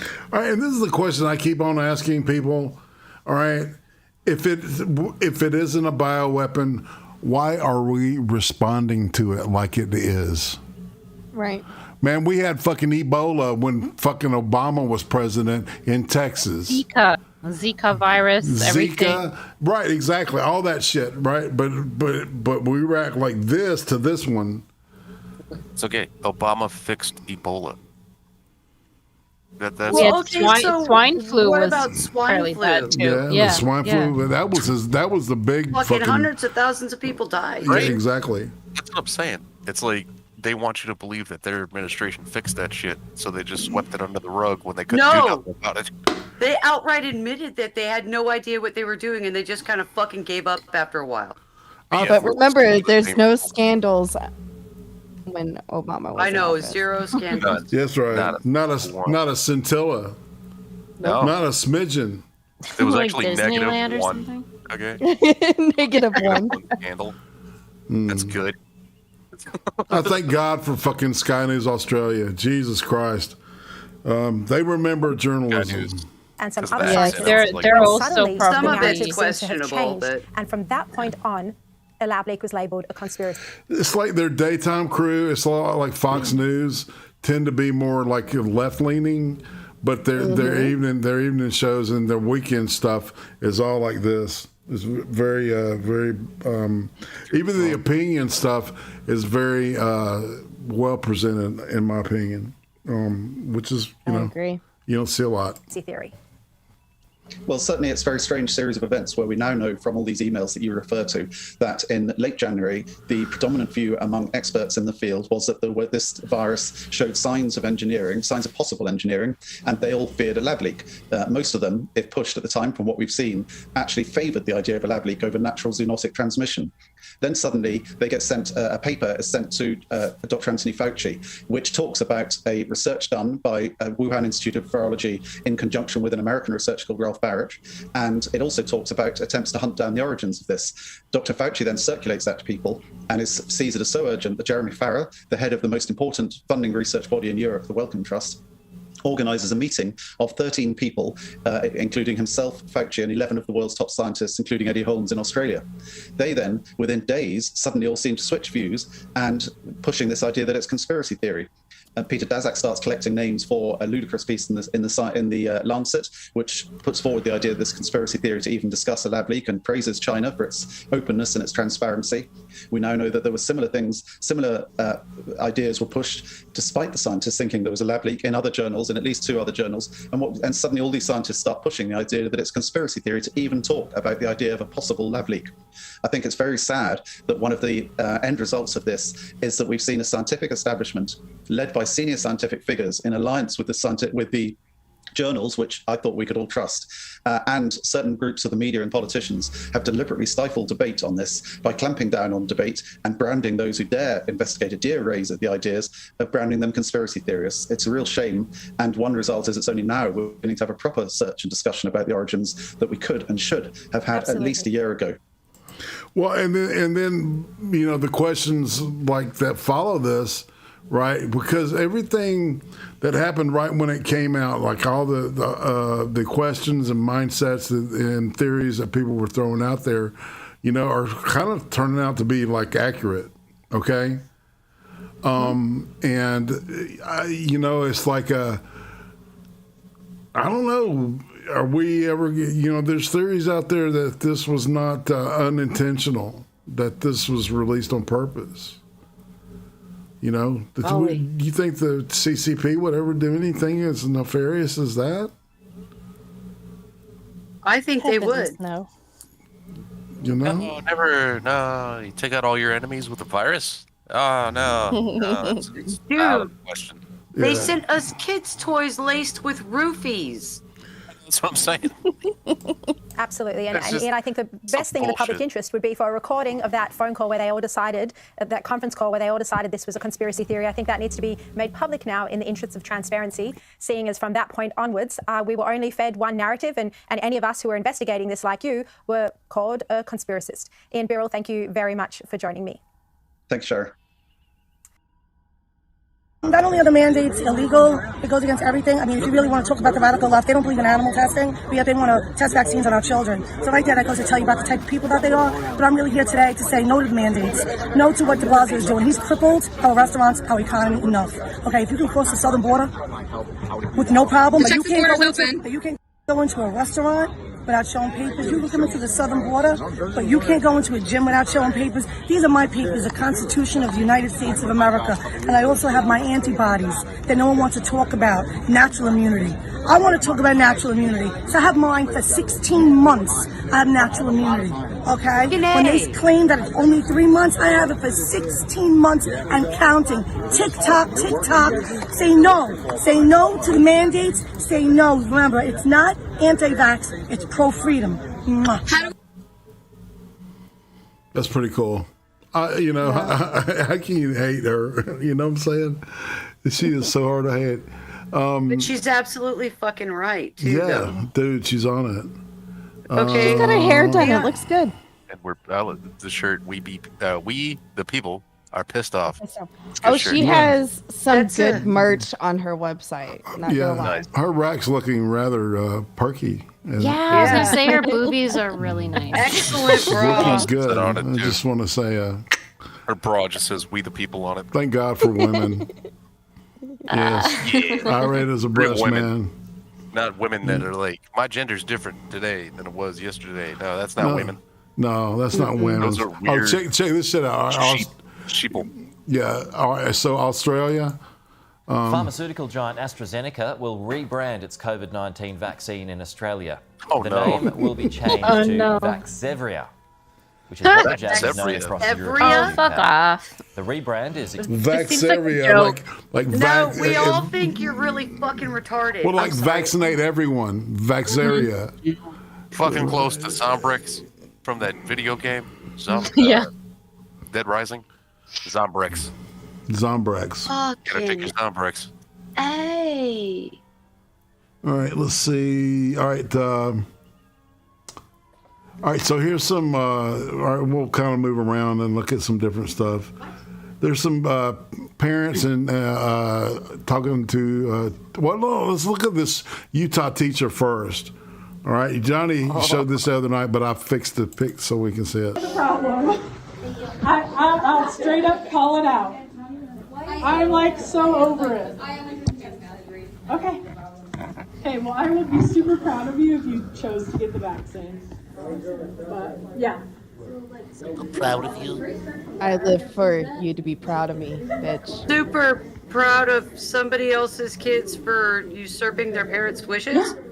Wow, fuck you We'll too, just keep bitch. getting Delta. We'll just keep getting variants over and over and over until people get vaccinated. That's from the leaky vaccines. It's never but, going shut to up, end. you dumb. You're not All right, she just said. All right, did you hear what she just said, Temma? Yep. Yep. What did she just say? She said that it's never going to end because they're just going to keep spreading the Delta variants through. No, she said it will be variant after variant until you get vaxxed. No, the vaccines are causing the variants, you guys. How many Greek letters are there? Not enough. Yeah. 4, 26, something like that. But yeah, you know. Fucking, they're. That's It's never bad going- science. She's a chemistry teacher. She's literally teaching the opposite of the actual science right there. She never knew real chemistry, let's be real. Yeah, exactly. Let's let her End. hang herself. Exactly. It could end in 5 seconds if people would get vaccinated. Yes. I hate Donald Trump. I'm gonna say it. I don't care what y'all think. I don't care what y'all think. Because I know He's you a think I'm sexual not predator. thinking. He's a literal moron. Oh, it's this one. Oh. She got canned for this. What's she? Yes, she did. No, he is not. Oh, cool. Turn off the phone. He just dogged in a city. This is a state that went to Trump. This is my classroom, and if you guys are going to put me at risk, you're going to hear about it. Because I have Aren't you wearing a mask? I don't have to be Wear a happy about the mask. fact 6 that feet there's away from the kids first coming in kid, you're here fine. with their variants. Bitch, lose some weight and get out of the high risk numbers. That's You stupid rude. cunt. And I'm not Yeah, going to get pretend like healthier it's while not. smoking a cigarette. So Yeah, don't your ask health me. is You're none of my actually- concern. Damn right. But you are actually healthier than her while you're smoking a cigarette right now, Trippy. Right. I'm not going to pretend. I'm not going to lie. If you ask me a legit question, I'm not going to lie. I'm not going to sugarcoat it either. Because y'all need to hear the truth. You are just misinforming them, though. It's not lying. You're just too stupid to know reality. She's drinking vodka. You don't have to be, though. That's the thing. She needs vodka. Most dude. of y'all parents are dumber than you. She needs a vodka. man. And an Hey, that's education. what I Most said of your when I first parents saw it. are dumber than you? Okay. Did she And the really just minute I say figured most of your that parents are out- dumber than you? Yeah. Yes. Pharmaceutical giant Oh shit. AstraZeneca will God rebrand damn its it. COVID-19 I don't know why vaccine in that Australia. shocks me The name because will be most changed teachers to are selling that Vaxzevria, bullshit to which is what the students that they're smarter than their parents. And that's how they're feel like they causing the are. division. And these Yeah. kids go home And then- thinking their parents are dumb. Like, Yeah. my kids have come home to me after school and has said, "Oh, well, my government teacher says that you're just a moron and you don't understand how things work." And I'm like, "Really?" So I shoot off an email and let them know, "Hey, I'm coming. I'm coming up there and we're going to talk. And I'm going to sit through your class." Because we're still allowed to do that in Texas. We can go up to the schools and sit through the class unannounced, and they can't do shit about it. So I saw Uzi said Becca eats these kinds of teachers for lunch. Oh, I do. Hey. I do. As soon as I hear something like that's what some of these teachers don't know is, and I tell them, like, this school year just started, I told my youngest daughter, she's the last one I have in school, I told all her teachers, I communicate with my child and she tells me everything. So if you think you're going to tell her, keep this from your mom, that's the first thing she's going to do is tell me about it. Yeah. And if there's going to be problems about that, you and we're going to have a discussion, and I'm going to sit through your class for a month. I can push off work. I can work at night. I will come and sit through your classes, and there's not shit you can do about it. And they hate when I show up. I will ask questions. And they're like, oh, well, you're being disruptive. I have one teacher tell me that I wasn't allowed to ask questions because I was being disruptive. And I was like, this is engagement. I have every right to question you. I pay you. Exactly. That's actually part of the education declaration for the state of Texas, is that teachers are beholden to the public. Period. Yes. It's like in the charter for their education. Yeah, it should be. They have no privacy whatsoever as a teacher. Not on a public school or whatnot. It says public right there, bitch. Public. Exactly. Well, you know, all right, I don't know if y'all know this, but on Wednesday night, Atema and Excel and I hosted an episode of Accelerated Deconstruction, and the guest was a lady known as Deb Thillman, who is what she calls herself an education abolitionist. She believes that public education is conscriptive and basically damages people, and it's like when she was talking, I'm like going, holy shit, she's so right. We need to abolish the national control over schools. Yeah, I'm so glad you guys finally caught up. I've been saying that for 20 years. Right? I've like since I had a kid enter into the public education system, and then I suddenly realized that this shit is so broken, that there's and I realized that teachers were really the problem. Well, the teachers' unions were really the problem because they encourage teachers to come from areas outside of the school. So the teachers never cared about the kids. They never invested. They just never had the urge, because a lot of them, they would take a job and they would work in like a lower middle class neighborhood or suburb, and then they would go live in the suburbs of fucking, Santa Barbara or Montecito or some shit, and making $160,000 a year because it's Santa Barbara County, and at that point I was like, wait a fucking minute, you got a bunch of fucking rich fucking liberals over here talking to these Hispanic kids like they're fucking retarded and locking autistic kids in bathrooms, and you want to talk to me about fucking compassion and tolerance? Yeah, at that point I was done with the education system. I realized it was just fucking broken. I've been ready to abolish it. Yeah, I'm glad everybody else is starting to see and catch on. Nice. Yeah, Aircraft Sparky's sending me a bunch of emojis on Twitch. Hey, man. I told you to come by, man. We were, All right, anyway. Yeah. All right, we're going to watch this dude, Based Viking, California school boards. There's all this kind of shit. Yeah. I love these things. Listen to this motherfucker. He's awesome. Oh, I see what you mean. Jesus, that's a big guy. I wonder if his last name is Lovecraft. Listen. Or Lovelace.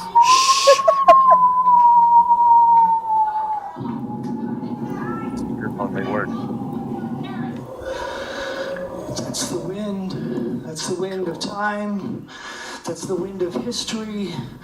That's the wind blowing through your ancestors' bones, begging you to do the right thing. Sir, can you please state your name? This is a spell, you guys. Matt Baker is calling upon from Ocean Beach. No, that was actual magic there, guys. That's the actual Magic is just conjuring your own thoughts and Through the focus. black people, through the white people, through the Chinese people, through the Mexican Americans, to the people that built this building with their bare hands to raise up this nation. They are begging you, and they are blowing through your veins, and they should be putting a tingle up the spine of your back, and they should be begging you to do the right thing. You're about to open a pit of hell. You do not get a vaccine passport put on us. You know, as the population who's in control, you know that the people or the politicians, once you get a power, you will never relinquish it. Do you think that the 4 feet of marble that holds you above high in this chamber will help you from the fate of humanity which you are unleashing? Yeah. No! It won't! Your children and your children's children will be subjugated! They will be asked, how many vaccines have you had?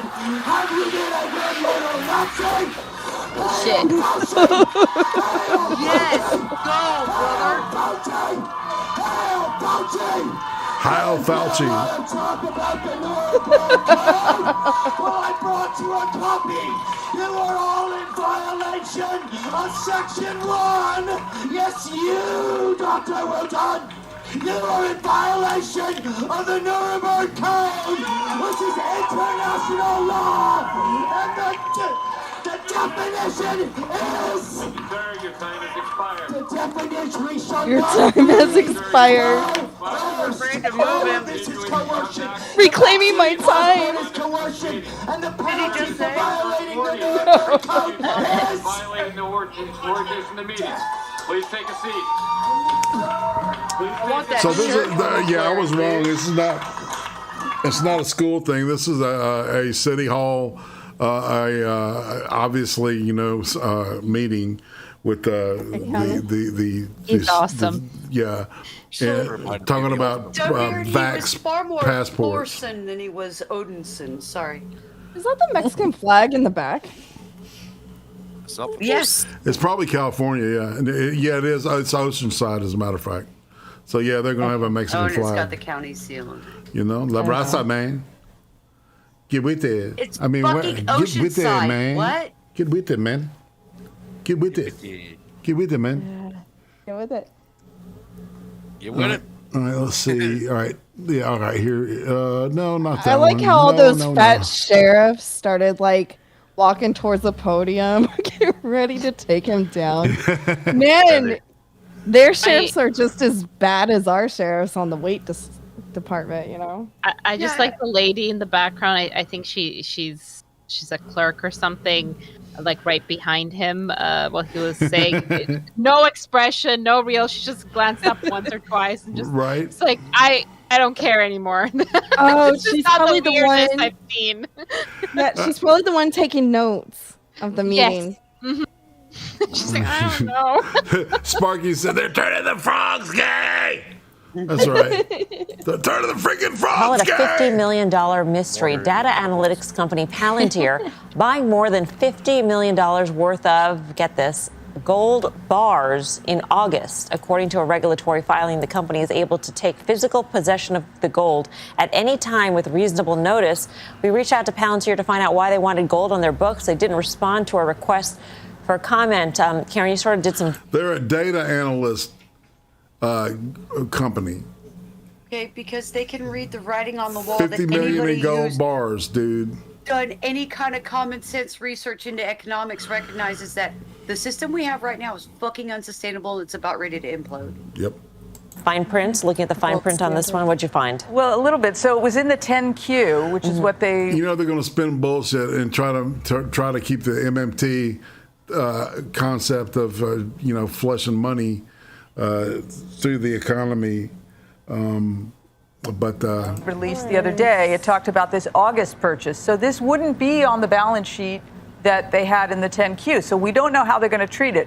Remember, we talked about Bitcoin and how it would be treated on Tesla's balance sheet and that it would be at the fluctuation down. They would have to mark it down, but not up. I don't know if that would be the same here. I don't recall ever seeing this except for maybe a gold-related company, and that would be a raw material or a work in process or inventory or something. It's interesting. It's sort of surprising. It's kind of, we were expecting like a Bitcoin or something like that, or an altcoin. Retro or something. That's I don't know what you would call it.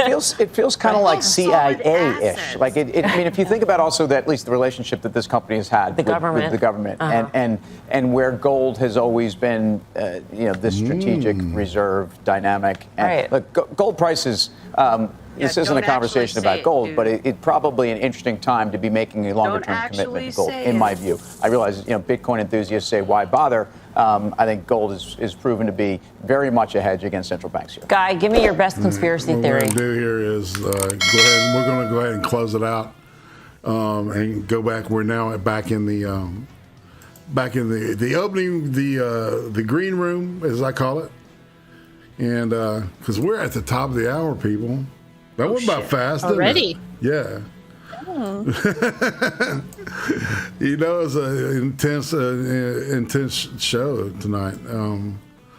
So it's I guess talk, people. Anybody got anything to say? Go ahead. Go ahead, Shkan.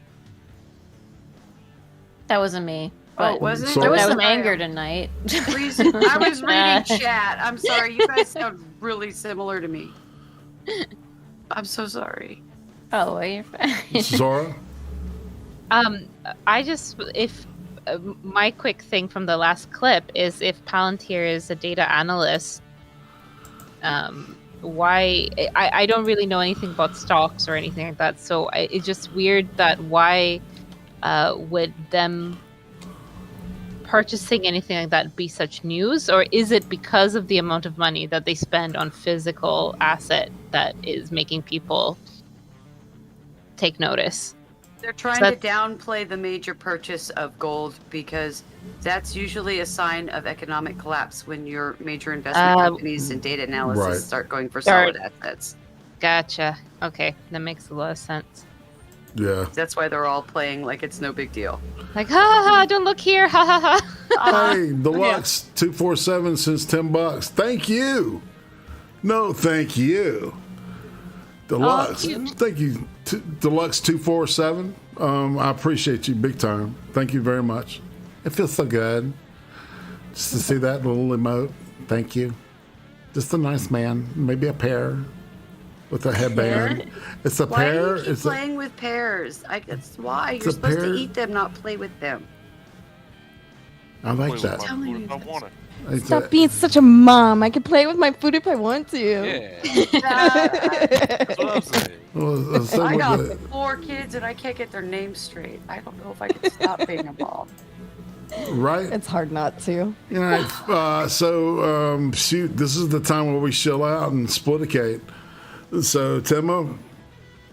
Well, this Saturday for XD, we are going to be doing, I think, a call-in show. Yes. And it should be interesting. We're going to try to keep each person to a limited amount of time, unless you're super duper fucking interesting. Maybe Becca can come in and hang out with us, huh? Oh, that'd be cool. You can come give us some commentary on how retarded all this shit is. Yeah, because that's basically what we're going to be talking about. Is that's the show where we focus on CRT and groupthink and all that crap, Marxism, etc. Fucking mind games, man. Yeah, I might have some anger to add to that later. We'll see. Well, shit, bring it. Is that tomorrow or tomorrow is that next night? Saturday? That's tomorrow. Tomorrow. Yeah, And then 8 p.m. to whenever. I will be doing a stream. I will be resurrecting my dead channel to do a stream tomorrow, and it is on a very specific topic, and I am not going to talk about that topic here. And if you want to know, you can go ahead and tune in. It'll probably be earlier in the day. Do you know about a time Eastern? Eastern, probably somewhere between 4 and 6. Okay. Okay. Still on my Discord, and I'll see it. Okay. That's right. Unless you want to do it irate, but I figure I should probably do it on mine. It's fine. Okay. But I'll be there in support, as we always are. Becca, what about you? What do you got coming up? I should be doing a Fairly Just Becca tomorrow, but I'm not sure because my son hasn't answered my questions. He came over for a visit, and I don't know if he's staying all day tomorrow or not. So just keep an eye on my Discord and Twitter and your YouTube notifications. You should get at least an hour's notice. Cool. Shigon, what about you? Yeah, we're gonna do. We're doing informative massacre porn again here. After because Boo had a little bit of a issue there, so we had a little break. But I'm Bubonic for You's channel. It's Thursdays at 7 o'clock Central, and then he also does a comfy stream that everyone should probably just check out too on Mondays. So yeah, that's nice. Amazing, fucking. Yeah. If you want to get comfy, and I think we all do. Yeah, man. Yeah, it's a good laid back show. I really like it. Yeah. All right, Kessa, what about you? You got anything coming up? I myself no, but I will shill for Johnny Bonsaco and Mr. Moo Sunday, Monday, Wednesday, 8 o'clock Pacific. I don't know what their show's about. It's just random nonsense, but it's usually fun. Any drunk streams tomorrow night? No, none planned. Okay. All right, Miss Sorlina, what about you? I will most likely be on Minions tomorrow. It's the Harry Channel's hosting on Saturdays, and I try to be there. Yeah. Yeah. And that's, oh my god, what is that? 11:30 Eastern, I think, PM? Yeah. If I got the time 10:30 right. Central, yeah, 10:30 Central, 8:30 Pacific. Yeah. Absolutely. Harry's a groovy dude, man. I love his vibe and his voice. It's nice stuff. Trippypoop. I'll probably be doing a Sunday show, at least a short one. Ah, cool. I got a doc appointment the following Monday, this Monday. So it's like I kind of forgot about the doctor appointment, and started asking people if they're gonna be on the show, you know. Mm-hmm. And I'm like, oh shit, my doctor's appointment's like 11 a.m. So Take the show to the doctor's appointment. Have your doctor join in. It's a new doctor. It's gonna be a vascular doctor. Oh. So I haven't met them yet. Okay. I don't know if they'd be down. Yeah, probably. No, not in the first meeting. Wait for the second. Yeah, I don't know if White Boy World Star Hip Hop is really the best thing to. I know that's Wednesdays. Yeah. Oh, Wednesdays. Yeah. Sorry. White boys Sunday. watch World Star Wednesdays. Yeah. That's right. It's like the most W's that I could fit in a title. I love it, and it always starts at 4:20 Eastern. So you know what time it is. I'm still getting used to that Streamlabs, whatever you call it, widget. Stream Elements? Stream Elements, yeah. Yeah. Still getting used to that widget thing. So, like, when I started the show this Wednesday, I don't think we were live until 4:26. Okay. And I was like, that's fine. It's a Hemi. So So when you do it, see, I have to fire up a stream and go live after I log into it from OBS. Have you figured out a way around that? Well, I've been able to schedule streams, and it seems like it works. So I guess. Oh, well, then I need to hit you up, dude. All right, because I'm having problemos. Yeah, or else I would be getting pop-ups and stuff, when people donate. So. It asks you if you want to use the Stream Elements settings or the YouTube ones. I just hit use the YouTube ones. Okay. And it seems to work dude. like that. Okay. Well, all right. Yeah. We'll do this. We'll do this off. That's what. Yeah, I was thinking so. Off whatever. We're not on camera, so we can't do it off camera. So, what we're doing right now is off camera. So, right. It's not off microphone, is it? All right, so Irate Prostate channel tomorrow night XD. Like I said, open mic. Come on by. State your grievances. Vomit that shit out. Get it out, man. Make it a public exorcism because we need one. Jesus, Mary, and Joseph. I mean, really. All right, Sunday I will be talking to the one and only Zablé. Should be interesting. Ooh, very nice. Yeah. And she's got a great picture. Is really attractive young lady. It should have some fun. And then Monday on Twitch only. That's right, me and the one and only BECCA FERHLE. All right, I think we're gonna watch something on China. But I found that movie I was telling you about North Korea. So Nice. we may need to start because there's a separate server for the people that are anti-communists that are associated with my channel. I think we might start hosting like a movie once a month or something. And I really that want sounds fun. Yeah, I really I'm want to down. do this thing. So And it will be 1 year. yeah, on the 24th. Yeah, 1 year that we've been doing extra credit. Yeah. Holy crap. Yeah, can you believe that? It's just like flies by, man.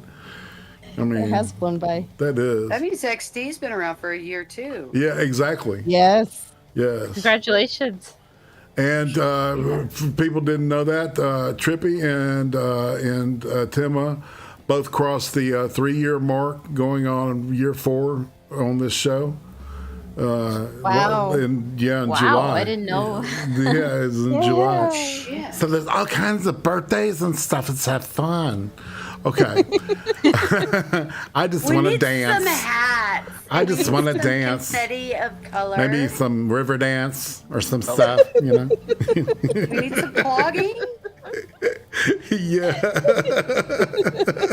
Michael Flatley's so awesome. Oh, all right. I'm gonna let's get out of here, y'all. Say goodbye. All right. Night, guys. Bye. Bye, guys. Bye. Get the fuck out of here. What are you guys doing?